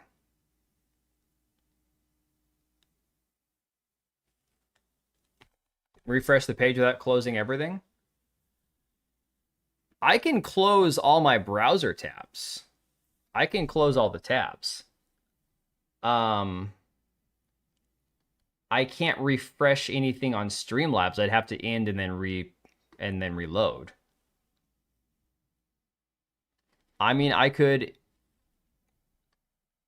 It was my fault right when getting here. Well, has anybody figured out if it's back to normal or is it still... Oh my god, the pixelation is terrible. Are you guys seeing this, what I'm seeing? This is... Oof, that's rough. Holy cow. Oh, man. Brings chaos everywhere he goes. No, it's not his fault. Yeah, 4P. 8-bit. Dude, it's so bad. It's genuinely awful. Like, I've got it open on my phone, and it is rough. It also sucks because, guys, the area that I'm into, I have absolutely no cell signal. So, to even use my phone at home, I have to have the internet going. It's Jover. Oh, man. No, the sound is fine. Look like an NES character. Leo, I gotta go face cam and see what this happens. Let me see here. Let me see what this looks like. Dude, stop playing ads, man. Oh my god, it's running 3 ads. Skip. Skip. Holy crap. It's digital. Alright, let's go ahead and see. Oh, no, it's fixing itself now. Oh, no, it's not. Hang on. Dude, I'm skipping ahead and it's not even doing anything. Is yours or YouTube's problem? No, it's not just YouTube. It's not just YouTube. Because, guys, we said it's like this on Kick and it's like this on Twitch, apparently. So, as much as I would love to blame YouTube, it's not just YouTube. ScrewTube or whatever. And the stream, guys, the stream is insanely far behind. I switched to a different screen, and YouTube's not actually even updating that. Holy crap. Radio podcast, now you're fine with it. Oh, man. Always got to be something, right? What's your Wi-Fi frequency? Well, my router has the 2.5 or 2.4 and the 5, and I typically have a better connection on the 5. The 2.4 is a little more spotty. It's like when a face is hidden on a news story to hide the identity, but it's your whole channel, right?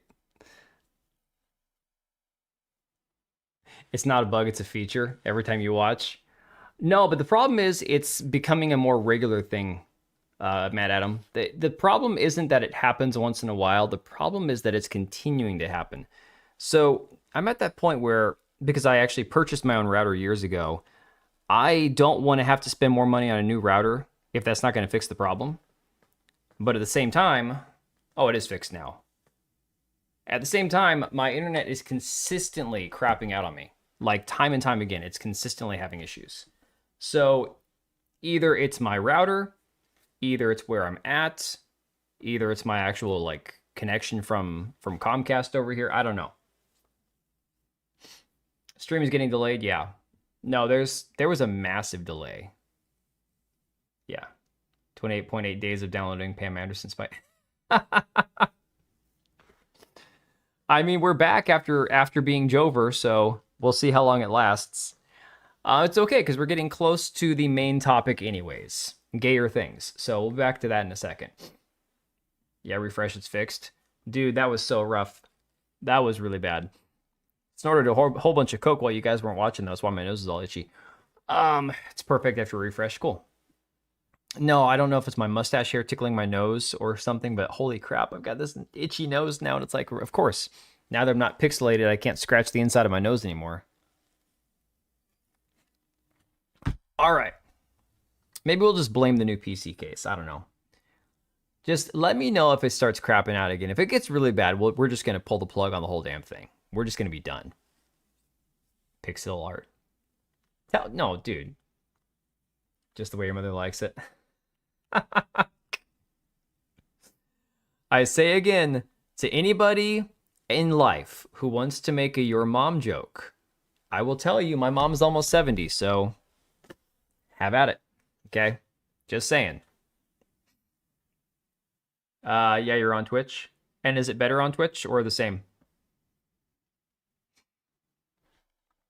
All right, so Legendary Drop says, has rightfully come under fire. This perpetual guilt over media from 50 plus years ago is exhausting. What the F are we doing?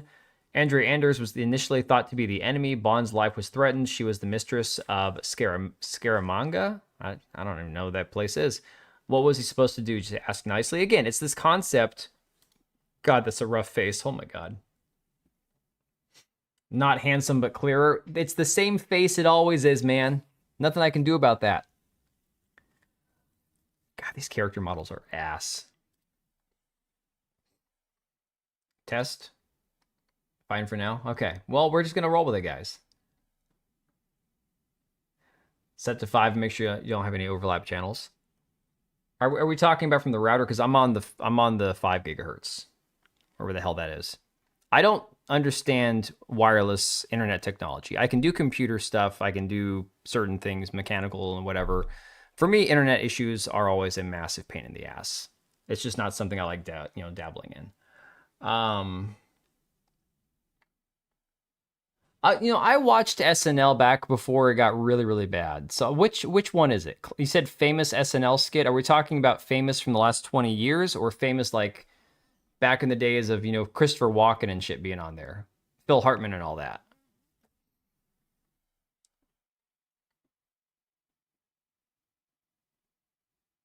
Did I freaking hate Comcast, man? Yeah, no, Comcast, it's ass, dude. But it's the only decent, and I say decent with, quotation marks, only decent internet in my area. I tried switching to DSL years ago, and I had like 10 megabytes a second. 2.4 has high range but low speed, right? So that's why I'm on the 5, is I figured I'm a decently close distance to the router, so at least this would probably be a stronger, like, faster connection. But I have connection issues in this house, all over the house. We'll constantly have to restart the router. Will Ferrell was Trebek doing Celebrity Jeopardy. Oh, okay. Well, That's the problem. I hate Will Ferrell. All right. So I already showed you guys the characters from the game. So I know Smash JT has been trolling people on Twitter, doing this whole, I gave this character to ChatGPT to make her beautiful. This is all we need to avoid, you know, layoffs and all that. But I did it with Grok. I did it with targeting Chevy Chase's Land Shark. See, I love Chevy Chase. And within the first prompt, I asked Grok to make this character on the left beautiful. And now I understand that this is a much lower resolution photo than what you have over here on the right. But just the details that it fixed, it completely changes the character. Shape of the face, shape of the eyes, fullness of the lips and stuff. I'm like, even this, although not perfect, especially if we're talking about, you know, James Bond, 1960s, British, English, all that, you know, skin tone's a little off, is a much better looking character. So again, I don't understand why we continually get these hideous characters, but obviously it's for a reason, right? Long time ago when he was actually funny. Ah, yeah. Everyone refreshes back on time. Well, I don't have to refresh. I'm not watching the stream. It's a miracle that any of you are still here after all this shit. Oh my God. Oh yeah, if you go back further back in the stream, it's so bad. Oh my God. That's like legendarily awful. Self-inserts? Yeah, again, you take the same basic character model. Now, obviously, again, this is a little bit rougher because the resolution's not great. But you can just tell, again, from this photo here and from this photo here, this is not the character that if you gave it just an AI thing, that AI would create. AI would try to make her more feminine, more pretty. And if you think about it, it's a freaking James Bond game. What's the reason for the characters not all being attractive, right? Might have the other radio waves also on the same channel causing disturbance. Okay, but the thing is, wise ass, and I say that, you know, with of course respect and courtesy. I'm not calling you a wise ass. Nobody else in the house is using the internet. My wife is using like the Roku in the other room, and that's it. Everyone else is asleep in bed. No one's using the internet. So it's weird that it hits during the like this time of night when my kids, none of them are streaming, none of them are on their phone, none of them are doing X, Y, or Z. It's just me right here. I'm not even using anything on my phone. I'm just, you know, doing the stream, and she's on Roku in there and probably on her cell phone. That's it. So I don't know. You can look at character models now and just know exactly. The best way to show someone how much you care. It is like this tangible thing. Oh my God, more stream bots on hey Twitch. Man, I love you. This many dollars worth. I'm not actually here. I am but a mere figment of your imagination. Human. Human. You're just a figment of I can't even talk, guys. Figment of my imagination. Well, is the 5 a figment of my imagination, or is that real money? I know it's Australia, so it's not real money anyways, but no, Smeg, appreciate you, dude. Thanks for the 5, buddy. Do these people just keep hiring the same garbage character designers? I mean, you kind of checks the box, right? Economic headwinds killing my Wi-Fi. Yeah. Why agenda, male gaze gooners, hate beauty is all BS, and Wi-Fi is trash sometimes, thanks God for cable. Well, so, Sickoff, the thing is, if I could run, you know, so the cable is actually the connection on the outside of the house, because again, kitchen, dining room. On the outside of the dining room, because they used it as the quote-unquote living room in the house, that's where the cable all connects. So if they could just run a cable along the back of the house and run a port right here, right freaking here into the wall next to me, coming in from the backyard, I could plug my router in right here and plug it into my computer, and I could avoid all of these issues. It would also be more centrally located in the house. Everything would be better. But unfortunately, I have to contact my landlord about that and see what Comcast is going to charge me, you know? Like, share your Wi-Fi password to someone. I mean, it's not hard to figure out. My internet is a Michael Scott joke meme name, and then, of course, the password corresponds to it, but you'd have to be here to know. So, you've got a spool of Cat 6? Sweet. Bring it over here. We're loyal or bored. Combination of both, man. You have to use better Ethernet cable. I don't have any over here because I'm plugged in directly over there. Again, nothing is plugged into the router here because the router is in the other freaking part of the house because that's where we have to connect it. Gonna call YouTube HR and complain. Yeah, no, you get an AI response. All right, so let's go ahead and jump forward to Stranger Things, since apparently I'm one of the retarded people who's still watching this show at this point. Your Wi-Fi is called Ice Hub Office. No, mine is called Michael Scott Paper Company, okay? I'm not even kidding. That is the same name that I use for all of my freaking fantasy baseball, fantasy football teams. It's always Michael Scott Paper. So, how close do you have other Wi-Fi networks in your area? Channels can overlap. There are a lot of, not me personally, but there are a lot of Wi-Fi networks in the area. Now, if you mean like being created by devices, I don't know. Let me see. I haven't watched Stranger Things since Monster Shopping Mall 6 years ago. Yeah, no, that was season 3. That was the beginning of the end for the show. Give us your review of season 5 so far. I'm waiting. It's ass. You want the short version? It's ass. Okay. So Stranger Things 5 finale has already received 1.1 million RSVPs. So if you guys don't know, they are putting the finale for this season in the movie theater. 3,500 showtimes across more than 620 theaters, and they're completely sold out. Okay. So you can go and sit, instead of watching it on the Netflix that you already pay for each month or borrow from a friend, you can go sit in a movie theater. This is funny. With a bunch of strangers watching the finale, and it could possibly be another Game of Thrones level of suckiness, and you get to pay for that, apparently. So, all of this, though, is culminating in the fact that there was this scene in Season 5. For anybody who doesn't know, Will, the character from Season 1, who was the original plot device, he wasn't even in most of the season. He was the weird friend that gets kidnapped, and he's missing for like the entire season until they finally find him in the Upside Down and save his life, right? But he's the possibly gay, different, queer one. But he's like 10 years old, right? Stranger Wings. Your rating of season 5 is the same as what Will wants Mike to give him. Exactly. So, although they allude to the fact, and his mom says that his dad called him a queer or whatever, they don't even get into the fact that he's gay because they're children. Okay? There's just their kids, so it's not even important. They really don't get into that until season 2 when Will's come back, and now he's zombie boy because he's back from the dead. All the kids are picking on him, and he's also feeling ostracized because he's not into girls like the other boys are. And I think it's season 2 where Mike yells at him and tells him, it's not our fault you don't like girls. So this is a thing they've been hammering in there for a while. The character, none of the kid actors who have now grown up at this point can act. A lot of them suck. They're terrible actors, okay? This is part of the problem of the show. It took so long to film that all the children are now adults still trying to pretend to be teenagers, and none of them have gotten better at acting. There's a couple of them that are decent.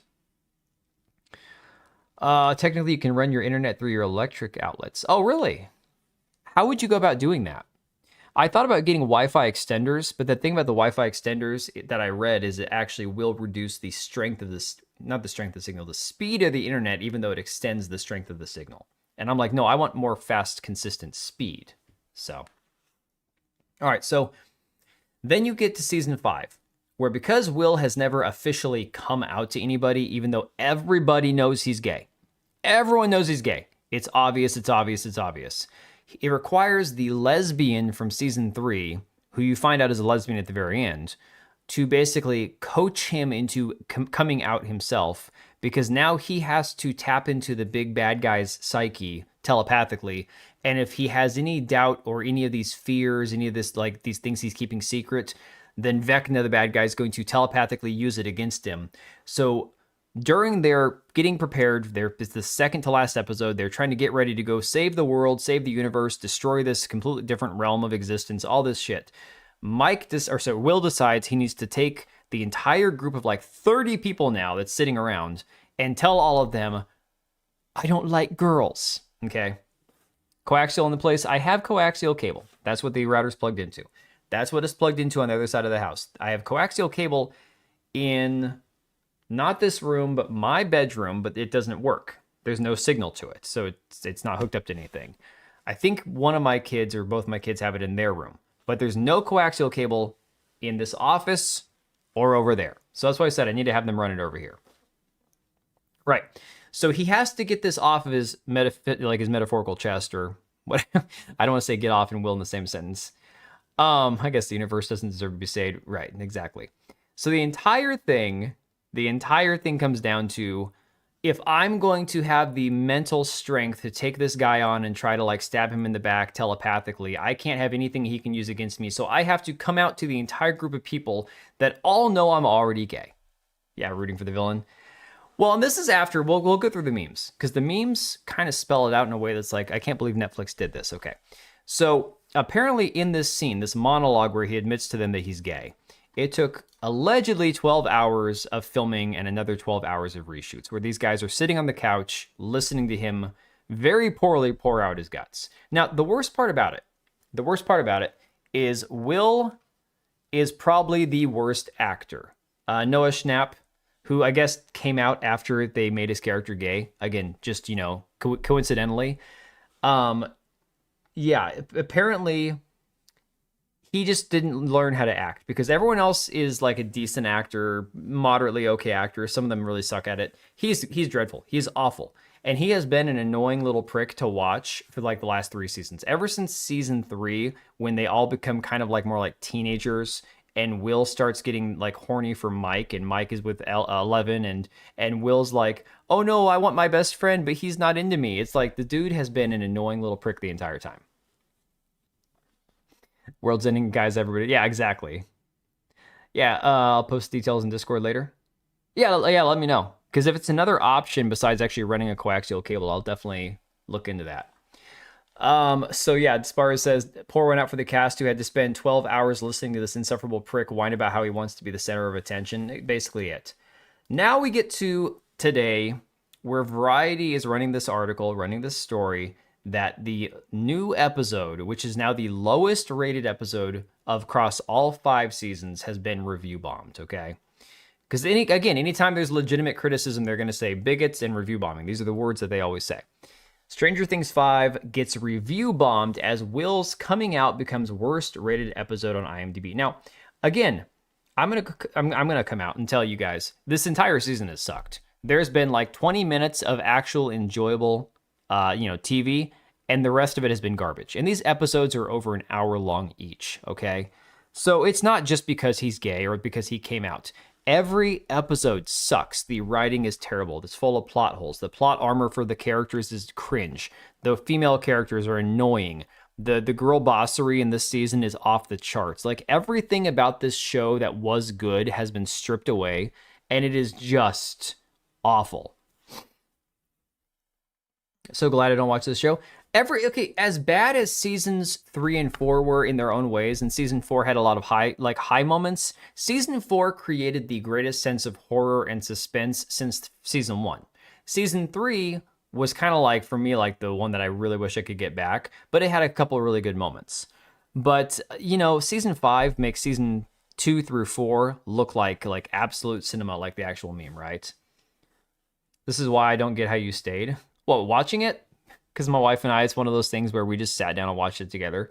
It's at night when I'm normally be watching like The Office reruns or something. So it's no skin off my back. I can just turn it off when I'm ready to fall asleep and turn it back on the next night, It's not like my wife and I set aside like 8 hours of our day to sit down in the middle of the day and watch it. We can't do that.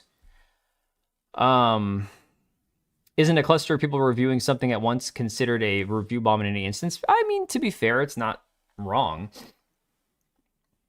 Child of the 80s and the super rare occurrence that someone came out, most people already kind of figured it, and nobody really gave much of a damn about it. That's not what they did here. No, here it was all, oh, we love you, we're never leaving, we're going to support you. It's so cringe. I can't play it, guys, because, again, copyrights and stuff. But you can watch it. The 4-minute videos floating around there on the internet. And it's not the fact that he came out, it's just the way that he did it, to be honest. Again, it's the retarded, unnecessary nature of it, because they didn't need to do it. Everybody already knew. Acting like nobody else knew at this point when the world is about to end. I mean, literally, so they figured out, and again, spoilers for anybody who might give a shit. They figured out it's not that there's Earth and then the Upside Down. The Upside Down is a bridge that leads to basically hell on Earth. And what the bad guy wants to do is bring the hell Earth through the Upside Down into regular Earth and basically kill everybody in the process. This is what they're trying to prevent. And Will decides, if I'm going to fight the bad guy, I got to get this off my chest. So y'all need to sit down and let me girl boss out, okay? It's beyond cringe. And it's again, he could have done it in a way where he went to one person, confided in them, and said, hey, I need to tell you something. Like, he could have gone to Mike, his best friend who he was like pining over for years, and said, look, I know you don't feel this way. I know you're with her. That's cool. I just need to say this real quick, because I know I got to go do this thing, and I don't want this baggage being carried with me. Bing, bang, boom, done. Move on through your day. Just better to bring hell to earth. Yeah, pretty much. But that's not how they did it. They had to make it this gigantic, look at me, look at me, look at me scene. The way they built up the Holly arc. Yeah, it's weird, right? It's kind of strange. Gays were seeking acceptance in society without being hated or shunned. In modern times, they want validation, especially. This is it. They're looking for their participation trophy here. So it says the recent episodes have dragged the season's fan-driven Rotten Tomatoes score from the 70s down to 56%, a stark decline from the show's previous seasons.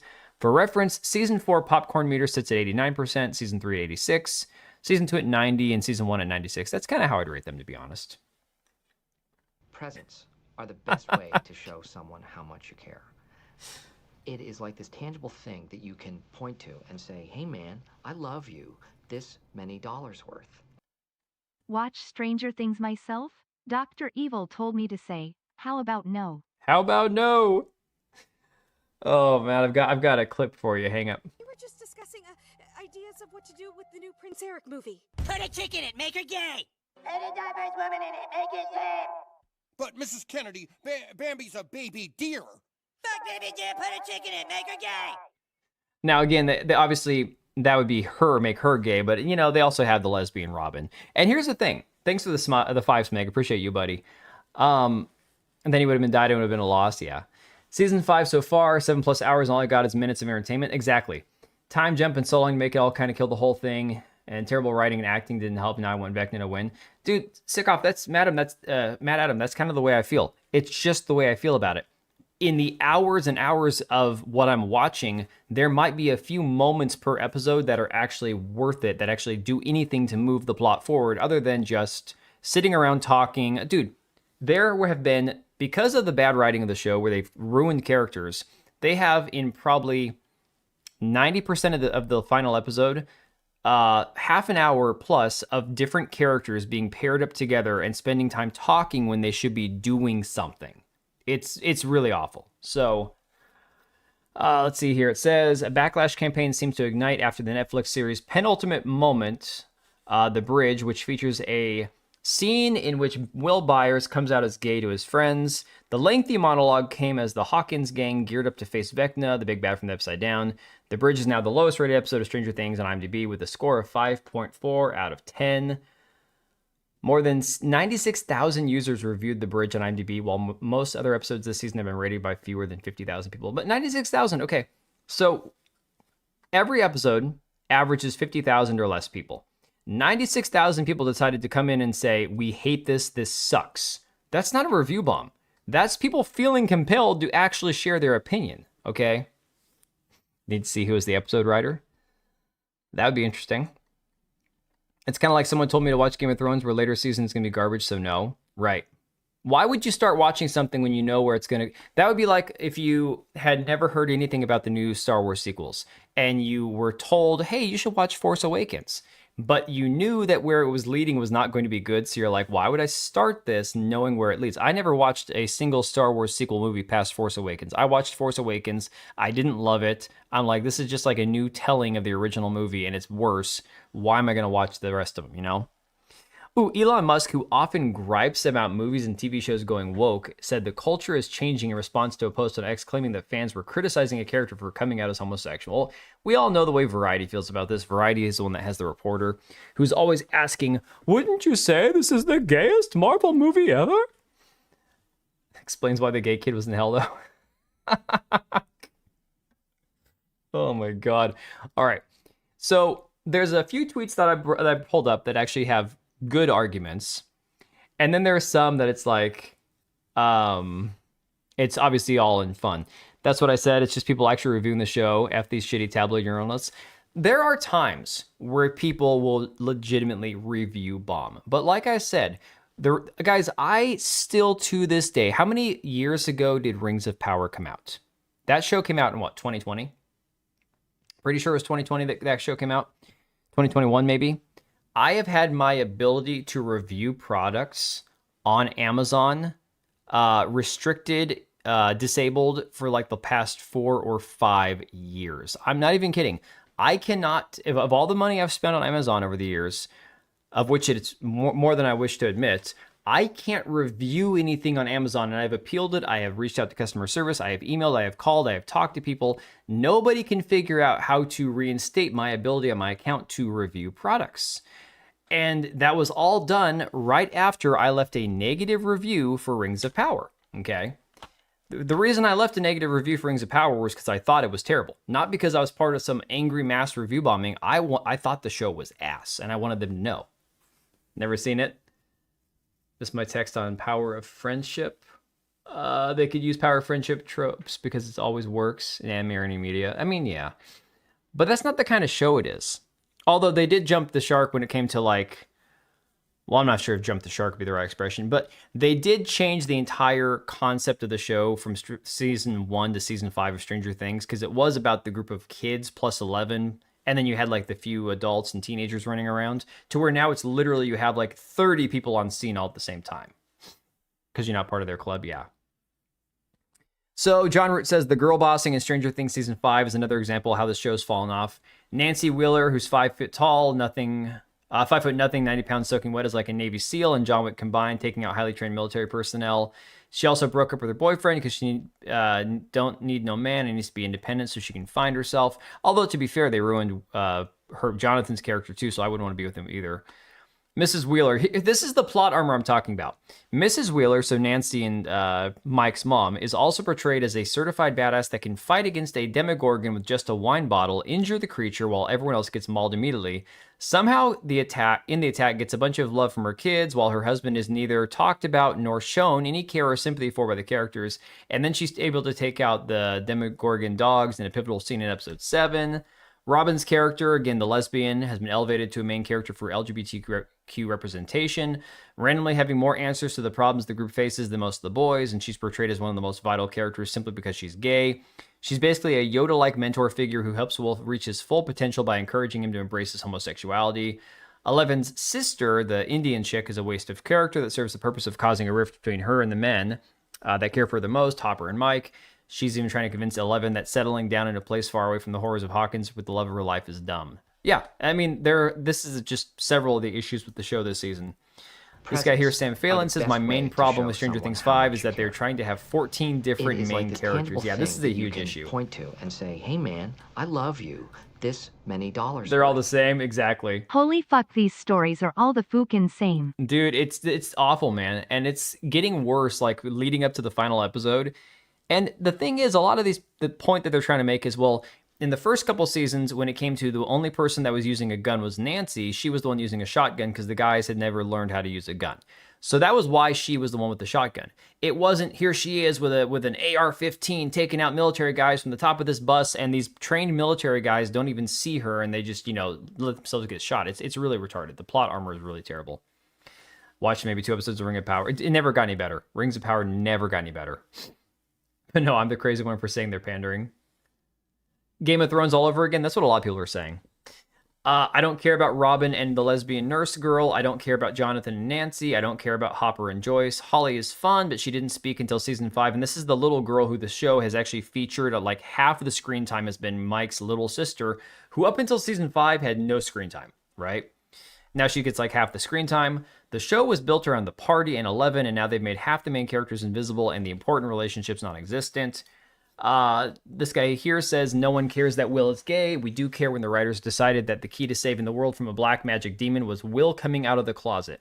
Not only is it terrible storytelling, it's pushing left-wing ideologies while disguising as entertainment. Here's a good comparison I saw. This one here says, the scene, and talking about the scene with Will coming out, is suffering from what I call Dorian Pavis syndrome. And this is a name I hadn't actually heard in a while. Hey, Door Girl. James Bond ruined? Yeah. But that's been James Bond for a while. That's why you should care if a character's gay. Well, inevitably, this is the way it always goes, right? Shame they won't have a gangbang at the end of it like it. Yeah, exactly. For those of you unaware, Dorian Pavis is a character in Dragon Age Inquisition who's a pretty cool dude. He's suave, intelligent, calculating, everything you would want from a mage character. He's also gay. Whatever, he didn't really seem to make a big deal about it at first, and I wasn't planning on romancing the dude, so I didn't care. However, his character quest is where I saw the first examples of the current issues with scenes like this. His entire character quest is us going out of our way to talk with his father about reconciling the complications of being gay and being the oldest son in the family. They could have done anything else that may have included this theme, maybe some espionage where you discuss this in the middle of waiting if you really wanted to talk about it.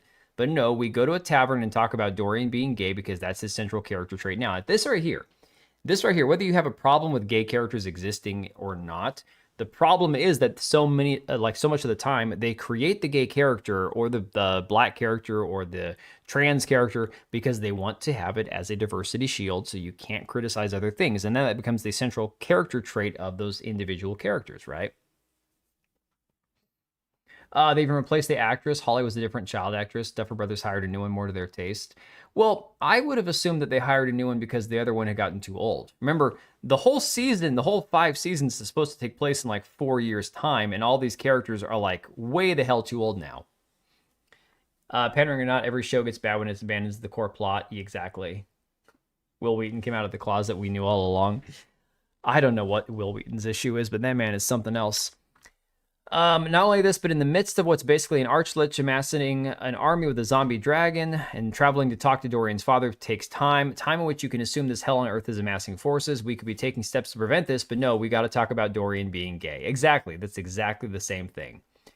Were this some simple adventuring party with a slice of life angle, I would be fine with this quest, but you slapped it in the middle of an apocalyptic scenario and flanderized your own character in the middle of his first appearance. That's where my issue lies.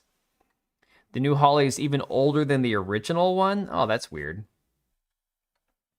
Is a door grill open and shut? Oh my god. All right.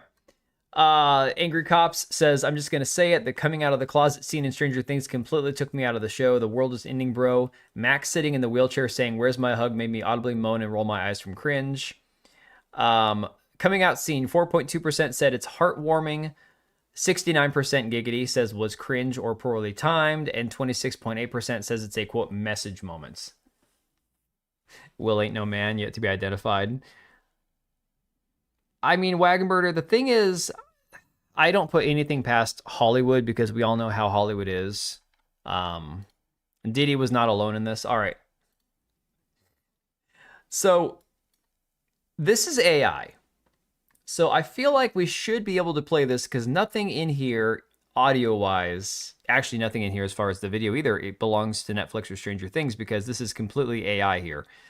But this guy says, I asked Grok to rewrite the Will Byers comes out scene to better reflect the 1980s time period. So I'm going to go ahead and play this. And let me switch to this bigger screen here. Yeah, I listened to this earlier, and I could not believe people did this shit with AI. But new Bollywood's outbeating Hollywood with new movies. That doesn't surprise me. Bollywood's always been a huge market. They're not swooping Epstein and Diddy for no reason. It's everywhere above the riffraff. Yeah. Yeah, hang on a second. Let me play this for you guys. Hi, everyone. I am a gay homosexual. Ew, sick. Bro, what are you even talking about? Honey, I don't think now is the best time for an announcement like that.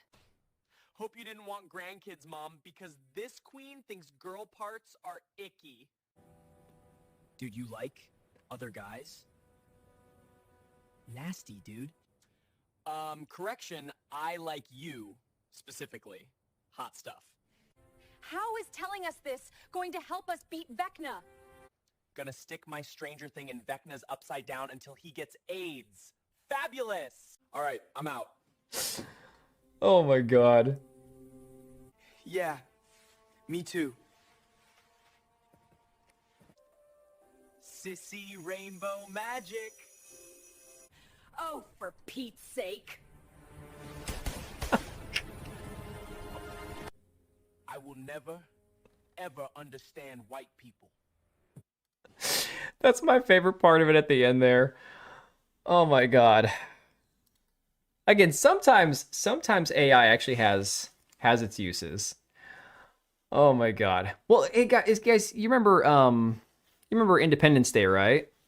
Where they have to upload the virus to the spaceship to kill the bad guys. Gets more and more flaming. Kind of like One Punch Man bad animation. Yeah, exactly. Here you go. So Romanian V says, wait, is this actually in the show? And they're talking about the scene where he gets taken to the Upside Down. And this is something I saw Jack Posobiec tweet about. And typically Jack Posobiec's takes, I think, are just kind of like cringe, retarded boomer slop. Even though I think he's my age. Because the kids have like these face hugger tubes that connect to them, they want to say that was like they were getting orally taken advantage of. Yeah, I'll put the link on Discord before I get rid of the... In fact, let me bookmark this so I can just do it from my phone later. But again, it is funny timing that he goes to the Upside Down, this happens, and then he becomes gay, right? So Romanian V says, wait, this is actually in the show. He gets molested by Vecna, and this made him into a homosexual. Are the showrunners writing from experience? Lectern Guy says, Stranger Things taught me that playing Dungeons and Dragons has a 25% chance of making you gay. Netflix, how can we make this show worse? Netflix, a great show so far. Gay stuff. And the thing is, I'm going to go back to this, my original point, that the gay character was there, right? Anybody who pretends that they didn't know Will was gay, I understand a few people. You don't think there's enough tabs? Dude, Twitter wanted to crap out on me earlier when I had these tabs all open. You would not believe, like, everything else is working, but Twitter, for some reason, wouldn't refresh. So I had like 11, 17, yeah, there's like 45 Twitter tabs up here, right? And none of them would work. I had them all lined up ready to go for the stream. I'm like, well, shit. They're admitting how gays breed. So yeah. My point is, a lot of people have been like, well, if you have a problem with him being gay now, then you weren't watching the show. I'm like, no, my point is, we all knew he was gay. You guys already drove that point home pretty solidly up to this point. Why are we still beating this over the head? You know? What happened with James Bond? Oh, they're going to modernize him because you can't have a 1960s womanizing James Bond be James Bond. So the game director said that they have to make him a modern James Bond with modern values. I.e., if a female villain is trying to kill him, he's not going to hurt her because that would be anti-woman, I guess. I don't know. It's some retarded shit like that.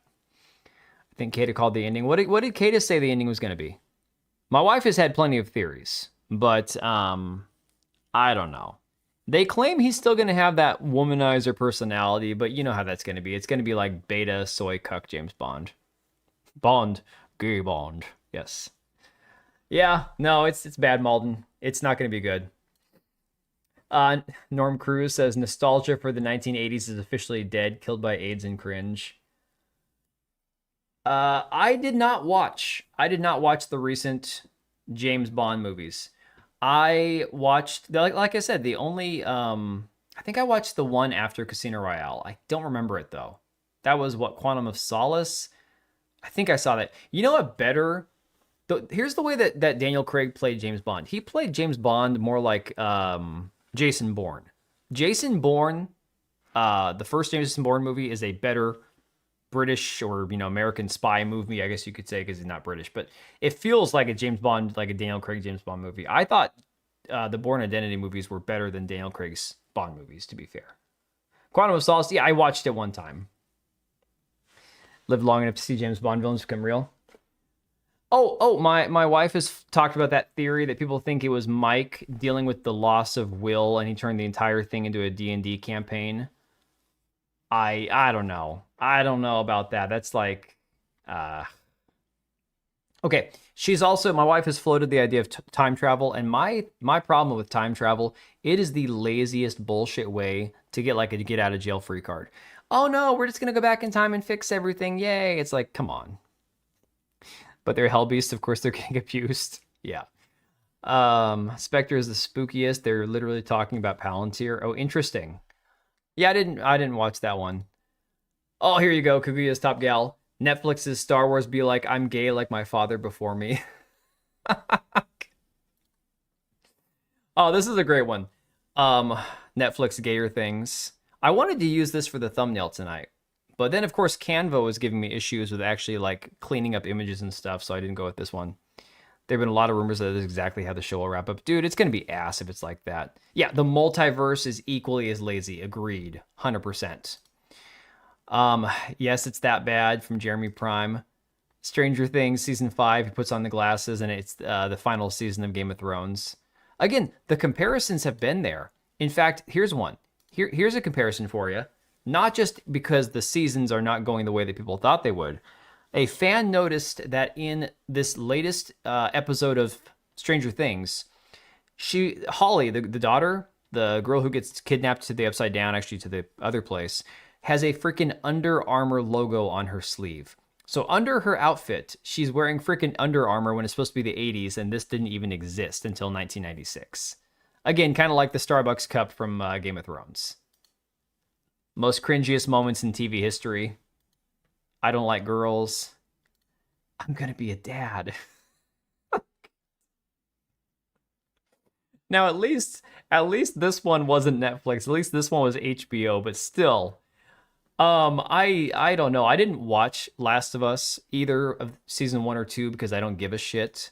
That's just that PlayStation exclusive Sony fanboy shit that I don't care about. Like when it comes to, look, I'm sure lots of people said Last of Us, the first game was good. Okay, I'm sure if that's your thing, it's fine.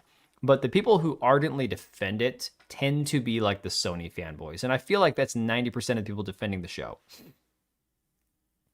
Go from talking about fruits to talking about potatoes. Wah, wah, wah. Shot it for 12 hours and yet it took 2 minutes for people to bash it. Yeah, it didn't take very long, right? HBO got it redeemed, though. Welcome to Dairy movie. I don't have HBO, or I'd actually be interested in watching that. I'm not paying for HBO. I'm not paying for another thing. Gonna expect them to respect how history was. They don't care. Yeah, no. I mean, that's what Mahendra, a lot of people have said the first game's good. I just don't have any interest in it. Neon, Stranger Things, yeah, first half versus the second half. Although even that being said, right about here where the horse dick would be, you'd have to start graying it out and muddying it because like halfway, most of season 2 was pretty good. Everything from season 3 on is a massively mixed bag. Like massively mixed bag. Wonder why Warner Brothers turned down Paramount for Netflix. Yeah, exactly. Oh, here's a fun one. I'm sure you guys have been paying attention to the GameStop girl that they poached from Best Buy. Shank likes the first half too, exactly. Watch Dark or WTD and be happy and golden. Everyone's been saying Dark is really good. That's also on Netflix, right? Now, I'm not needing something that's like super dark, like creepy, scary, horror, slasher kind of stuff. So I don't know anything about like that Dark show, but I have been seeing a lot of people saying Dark is what Stranger Things should have been. And what I loved about Stranger Things season 1 and the parts of season 4 that were good was the actual horror suspense moments, the moments where it's like you don't know who's gonna die and everything else. So, but yeah, you got Stranger Things actors, and I actually have no problem with Millie Bobby Brown. Something weird's going on with her face in this picture here, but you've got GameStop employees versus actors. Yeah, this girl here, I saw somebody posted a picture that she's engaged or married or something, and half the internet was like, no! Oh, man. Dark is legit? I gotta check it out. Seasons 1 and 2, 3 kind of peters off, but it's still relatively good. Then that's kind of like Hannibal. Hannibal seasons 1 and 2 were some of the best TV I have ever watched. Season 3 was utter, complete, abysmal dog shit. Like, so bad. Only video games and watch anime? I mean, you'll miss a lot of really cringe crap if you only watch anime and play video games. Apparently it's a tad too hard to view. Lighting's a problem. I'll let myself out. Okay, hang on. I'm going to get my one sound effect queued up here. Hollywood can't seem to find those blockbuster quality girls. I wonder why, Hook. I wonder why. Why is it that all the girls getting promoted in Hollywood all look like hell now? Stranger Things leaked ending. Gonna kill him with gayness. Oh, yes. Let me see here. Manlet Thorin says, I'm pretty sure in the first season, here's more of the plot holes that we're seeing, guys. This is a continual trend that we're seeing. Pretty sure in the first season they said that the atmosphere in the Upside Down is toxic, but in every subsequent season, everyone is just hanging out. So remember, the end of the first season, after they've been, snuck into the lab and it's been quarantined, to go into the Upside Down, they put on these freaking hazmat suits. The second season, they're still doing this with the hazmat suits. You get to season 4 here. They're just chilling. They're just hanging out in the Upside Down. No concern. I mean, sure, they get attacked by stuff, but it's like the air. It's supposed to be like toxic. There's these spores floating around and shit. They just don't care. It's like, no biggie. Yeah, super lazy writing. Still less garbage than the Star Wars witches. First game was fine. First season was fine. We're talking about Last of Us, wise ass. Yeah, that is a good point. Because again, it's one of those things where they try to normalize going into the Upside Down way too much. Way the hell too much.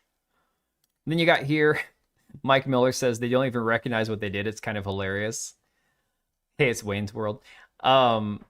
Raised by a single mom, check. Possessed by a demon, check. Gay, check. Netflix, cell phone, check. What made Will gay? Was it being raised by a negligent single mother, being abused by Vecna, not having a positive male role model? Inquiring minds want to know. Oh, man. All right, so here you go. Eric Kane, somebody who is not a chud, not a right-wing, grifting, anti-woke guy. Eric Kane is a very liberal guy from everything I've seen him post on Twitter. But he is a critic. He actually watches movies and TV shows with a critical eye, and he pretty much hates everything that the so-called right-wing grifters hate, right? Because it's all bad. It's all pandering. It's kind of like going to another planet like Mars without any precautions. Yeah, I mean, it's just stupid. It is just lazy and stupid writing. So Eric Kane says, if you don't like it, don't watch it. Stop preventing people from enjoying things. You just hate everything. There are more important things to worry about than a TV show. You must be fun at parties. And then he says, these are all examples of toxic positivity whereby fans of something, in this case TV shows, mock and deride anyone that disagrees with them or trivialize their concerns. Each is designed to shut down discussion, belittle the critical voice, or move the goalposts. Let's look at each of these a little closer, plus a few extras. This is going to be long-winded, so you guys got to bear with me here. He's actually objective majority of the time. Well, that's the thing, Smeg. Eric Kane looks at things for quality. He looks at them, not with a political lens, but how is this thing on its own as a thing? Is Stranger Things Season 5 overhated? No. No, I've watched every episode of it, short of the finale, Farhim, and it is terrible.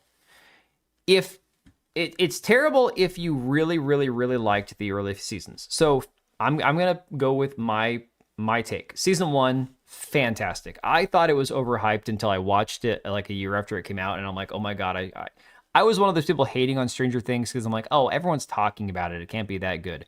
Then I watched Season 1, and it was fantastic, right? Season 4 and Season 2 both have their own issues, but are both pretty solid. Season 3 was the weakest of the 4. Taking all that into consideration, Season 5 doesn't hold up to the worst moments of any of those other seasons. It is such a letdown. It is so bad. They've been following Stranger Things since 2016. So how can you say if you don't like it, then don't watch it? Well, he's not saying that. He's saying, what other people will say. So maybe they're all dead. It's just a simulation. People still use it. It's like sometimes love, but 5 just broke me. Yeah. So he says, let me see here. Classic false dichotomy, often followed by an appeal to gratitude. Other examples include you're not the target audience, it wasn't made for you, suggests that you can't like something or criticize it at the same time, and then ignores practical realities.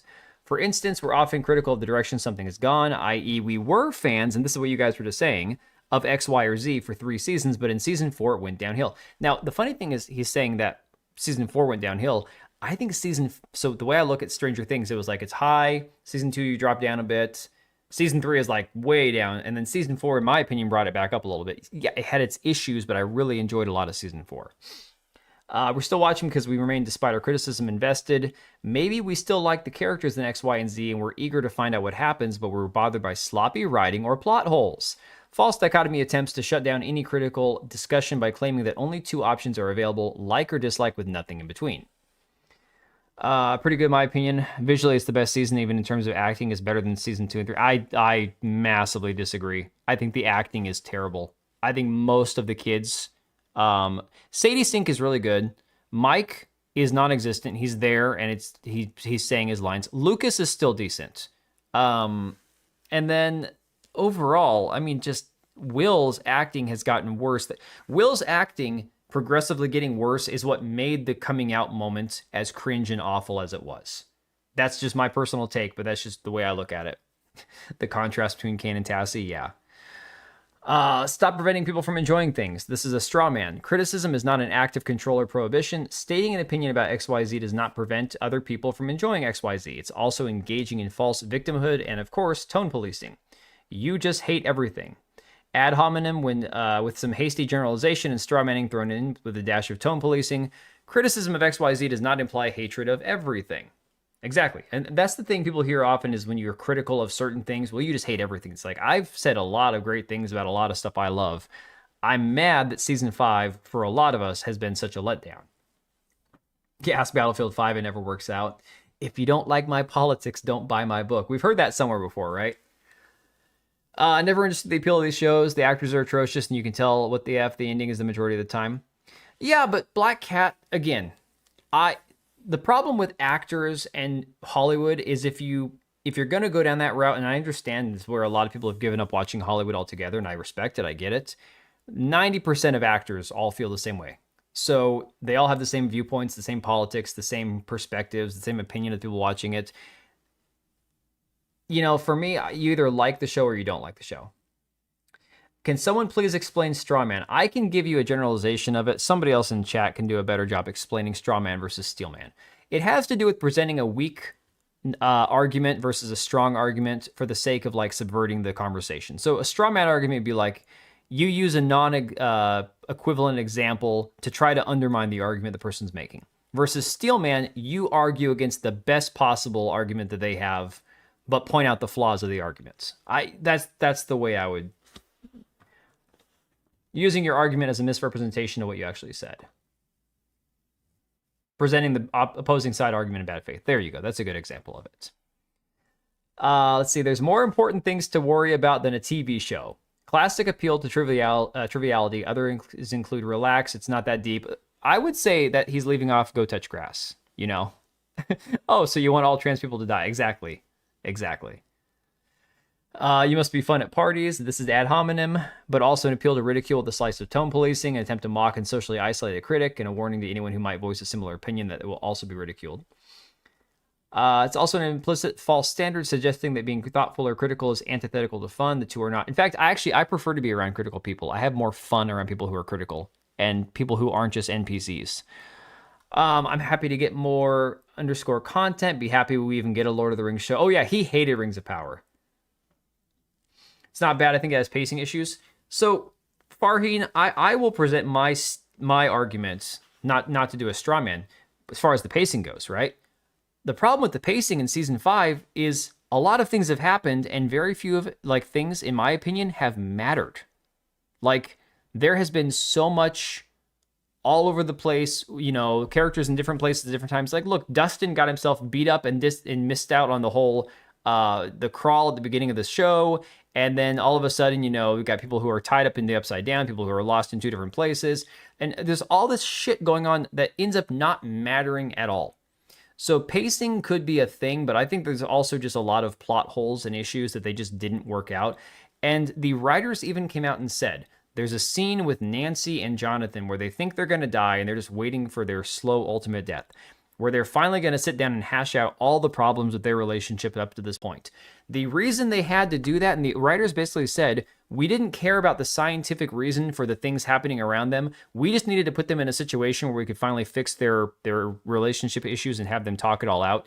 And so we came up with this scenario that we put them in, not caring about the reality of how they got there in the first place. It's like, So what you're saying is your bad writing, your poor writing with the characters and destroying their characters and their relationship up to this point has led to a situation where you no longer care about the science on the show that's heavily based on, you know, fantasy and science and magic and myth and all this other stuff, just to try to put two characters in the same room so they can hash shit out before they die, and you don't care how they got there. You know? It's just... the plot armor is crazy. Now, I don't know if you're agreeing or disagreeing with me, but I think that the show, there's a lot of plot armor going on in the show. Nancy and Mike's mom not dying when she attacked the Demogorgon with a wine bottle, and the scene where the military is all getting wiped out, shooting at each other in a circle as the Demogorgons are coming out of the ground, and nobody in the original group dies. All the military guys die, and somehow, this is the thing that's pissed me off since like season 2 or 3, when Demogorgons get shot by bullets, they don't die. Fire magically kills them. You could load them full of lead and they don't die, but fire kills them. But stabbing it with a wine bottle or staking it... Dude, season 5, they're trying to catch... or they take a dead Demogorgon and they revive it to allow Will, who's now telepathically connected to Vecna, to tap into the hive mind. So they need a live Demogorgon for him to basically piggyback off of. They stake it into a roof by hand, into concrete, or it looks like concrete. I don't know, why would you have a concrete roof? I don't know. I think it's the base of the radio tower, right? So somehow they stake it into the ground with concrete, or into concrete by hand. None of it makes any sense. You wouldn't dare walk on fire when you're made of straws?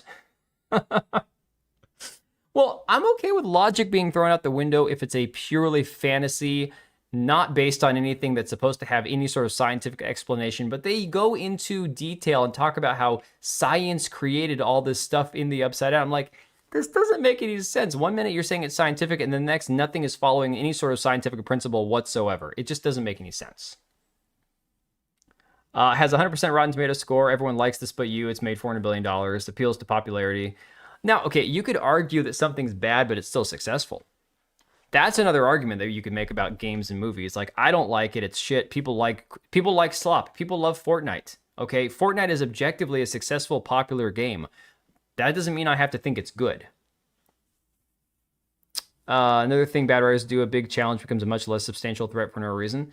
It's just, there are a lot of issues with the story. There's a lot of issues with everything they do this season that doesn't make any sense. It's fantasy. It doesn't have to be realistic. My God, this is one I've heard my entire life. This is a category error or internal consistency dodge, very similar to an appeal to triviality. Wait, so you think I hate it because my expectations were too high? My expectations were that it would be at least as good as the seasons that came before it, and it wasn't.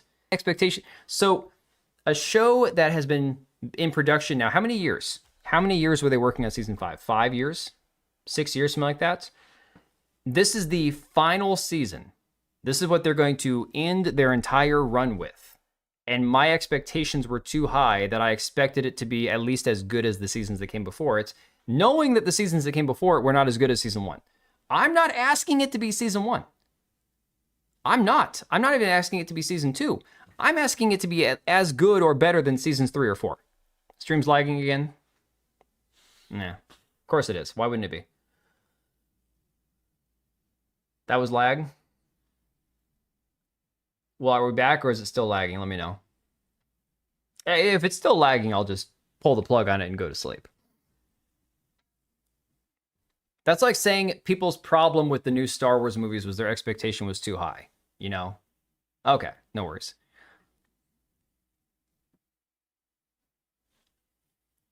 This is one of these responses to legitimate criticism where it's like, again, we all knew Will was gay. Hey, okay, let me dispel the whole the homophobe bigot thing. Do I want my shows to be full of gay people? No, I don't. I don't enjoy that. But did I care at the end of season 3 that Robin came out as a lesbian? No, I thought that scene was really good for Steve because it actually was a moment. It was like a low moment for him. It's like when you go to the bar trying to pick up chicks and you go home with the fat chick and you wake up the next morning, you're like, oh my God, what the hell just happened, right? So for Steve, he ends up connecting to Robin in the third season, somebody who he's polar opposite from, never would have, thought twice about. And in getting to know her, he becomes vulnerable and he starts talking to her and connecting with her and caring about her. And then he finds out, like when they're both drugged out of their mind on truth serum and just kind of sleeping it off in the bathroom, that he kind of opens his heart to her and finds out, dude, I'm into girls. And he's like, that's his ultimate low moment, right? That is character development there. That's character development. That is, he is at his lowest, most vulnerable moment, and it helps his character grow, right? That's the best part. That didn't happen with Will. It's 4 seasons now of Will looking awkwardly at Mike, crying and whining, and all these moments of pity for his character where he can finally come out and say, I'm gay, guys, and everyone's like, yeah, we know. That's it. It's good season. I just think it didn't click with you. Majority of the fandom agrees it's just one episode that was bad. I mean, I'm seeing a lot of people online saying that there's a lot of issues with the show, but again, how can it be scientific if hell exists? Well, it's not even hell. It's like some D&D alternate reality or whatever. Lag again. Mahendra, I'm going to blame you for all the lag, okay? Even YouTube doesn't want you talking about gayer wings. Yeah. It was a small hiccup. Okay. Well, maybe there's like high internet usage in my area this time of night. Netflix's Mindhunter season 1 was a masterpiece. Season 2 was a disgrace, total garbage. That's classic Netflix. Who did Hannibal? Because Hannibal is a perfect case study in something completely being amazing. The next season, even like somehow season 2 of Hannibal topped season 1. And then the third season was the most unwatchable TV I've ever seen in my life. Funny enough, that's what we used to say in the 90s if someone told us they were gay. Yeah, we know. It's one thing if you're coming at it from like, you've got a religious conviction and it's your son or your daughter and you don't want them to live like that. And those are all intrapersonal situations that you can assess. If you have a situation like Stranger Things where all the characters are like whatever, they're all friends, you get the impression like they're all pretty liberal people, no one's going to care, right? It shouldn't have been this gigantic lead-up moment to where it's like, oh, I have to tell you guys I'm gay to fight fight Vecna. It's retarded. It's a waste of time. It's like we talked about. It's self-indulgent bad writing. Are we back to 8-Bit Dan again? Okay, guys. I'm going to pull the plug. I'm going to sleep. I'm going to have to make it up to you guys one of these nights, either Wednesday or Thursday. I can't deal with the internet right now being what it's being. I don't know why it's doing this tonight. I don't know what the issue is. This is going to be my New Year's resolution, guys. I am going to contact my freaking internet provider. Eric wants his channel name back. Yeah. Eric is he even making videos? I know I'm subscribed to Apic Eric, but I haven't seen him in forever. No, if I don't stream on Wednesday, guys, on New Year's Eve, I'll try to do a stream on New Year's Day. It'd be interesting to see after the final episode, though, because that comes out. Final episode, season finale, comes out on New Year's Eve, I think at 5 p.m. my time. So I'm going to try to sneak in there and watch it at some point before a stream. And man, I don't know. Again, I don't think it's a matter of me having my hopes too high or my expectations too high. I go into most TV shows and movies not expecting much. So if my expectations are high, that's a problem. That's a massive problem. Internet's messed up. Yeah. Go figure. Good night, guys. Good night, Mandra. Truth, my interest in this show is thrown out the window. I mean, again, the overall rating might be brought down by this one episode. And that might be because everyone's kind of over the whole Will making everything cringe and annoying about himself being gay. And if that's the case and everyone else thought the entire season was great except for that, then I'd be wrong. But everybody I've talked to, everything I'm reading online, everything I'm seeing is, yeah, the show, this pacing is wrong, the plot holes are an issue, and then people come out of the woodworks attacking you going, why do you hate it? It's like, I don't hate it. I want it to be good. I want it to be as good as what I remember. I know it's going to be fixed now that we're done, but it's fine, guys. I need sleep anyways. Nationwide infrastructure upgrade. I just need to get my freaking computer plugged into my router. So I got to get my router brought over here to the office somehow. Got to run cable. I should just do it myself. I should just do it. You know, guys, I've wired stuff in this house now. I've swapped out light fixtures. I've swapped my computer in a new case. I've gotten into pressure washing and yard maintenance. I'm doing a lot of stuff in this house that I didn't have to do, man. The last freaking 10, 15 years of my life. So why not? I'm just going to run cable from the cable box and put a hole in the wall and do it myself. Screw it. We'll just do it. We'll do it live. At least AI do with the Pokimane voice. Yeah, Pokimane voice mod. I don't have voice mod hooked up properly, guys. That and voice mod updated and freaking scrambled everything on Streamlabs or Stream Deck. My Stream Deck used to have all my little sounds and sound effects and voices and shit. All of the little pictures that went with it are all screwed up now. They're all gone. So the entire thing is fried. I'd have to start from scratch. All right, guys. Please be safe. Have a happy new year. I will see you guys at the latest on January 1st, 2026. Just gonna get Starlink. Fuck that. No, man. I can't afford that. I can't afford that. Still love... Oh, you're saying at least with the Pokemon voice? Yeah. Anyways, guys. You all have a great rest of 2025. I will try to get some videos done, and then we will see you in the new year. Be safe. Take it easy. And let's just hope the new season, the season finale doesn't suck. That's all I want. Just don't suck. Wrap things up in a way that actually makes sense, you know? That's all I'm asking for. I'm gonna run the cord. I might just have to put a hole in the wall myself. Screw it. I got all the tools I need to do it. Why not? You know? Dude, I need to watch... I watched the first episode and it was fine. It was fine. But it wasn't great. I'm hoping it gets better. Do it live. I am not streaming myself cutting a hole in the wall. Absolutely not. Until you found out to use the phone. You know, one person in the other room on a phone shouldn't do this. It's not dial-up. My speed is supposed to be fast, man. It's supposed to be fast. But apparently not. All right. I'm going to stop muttering, guys, and get the hell out of here. Lugia, Happy New Year. Happy New Year, all you guys. And of course, thank you as always to everybody who donated, the memberships and stuff. You guys, right now with YouTube, like I said, I'm making like no money on ad revenue. So anything that I make comes directly from you guys, which I never wanted to be the case, but I do appreciate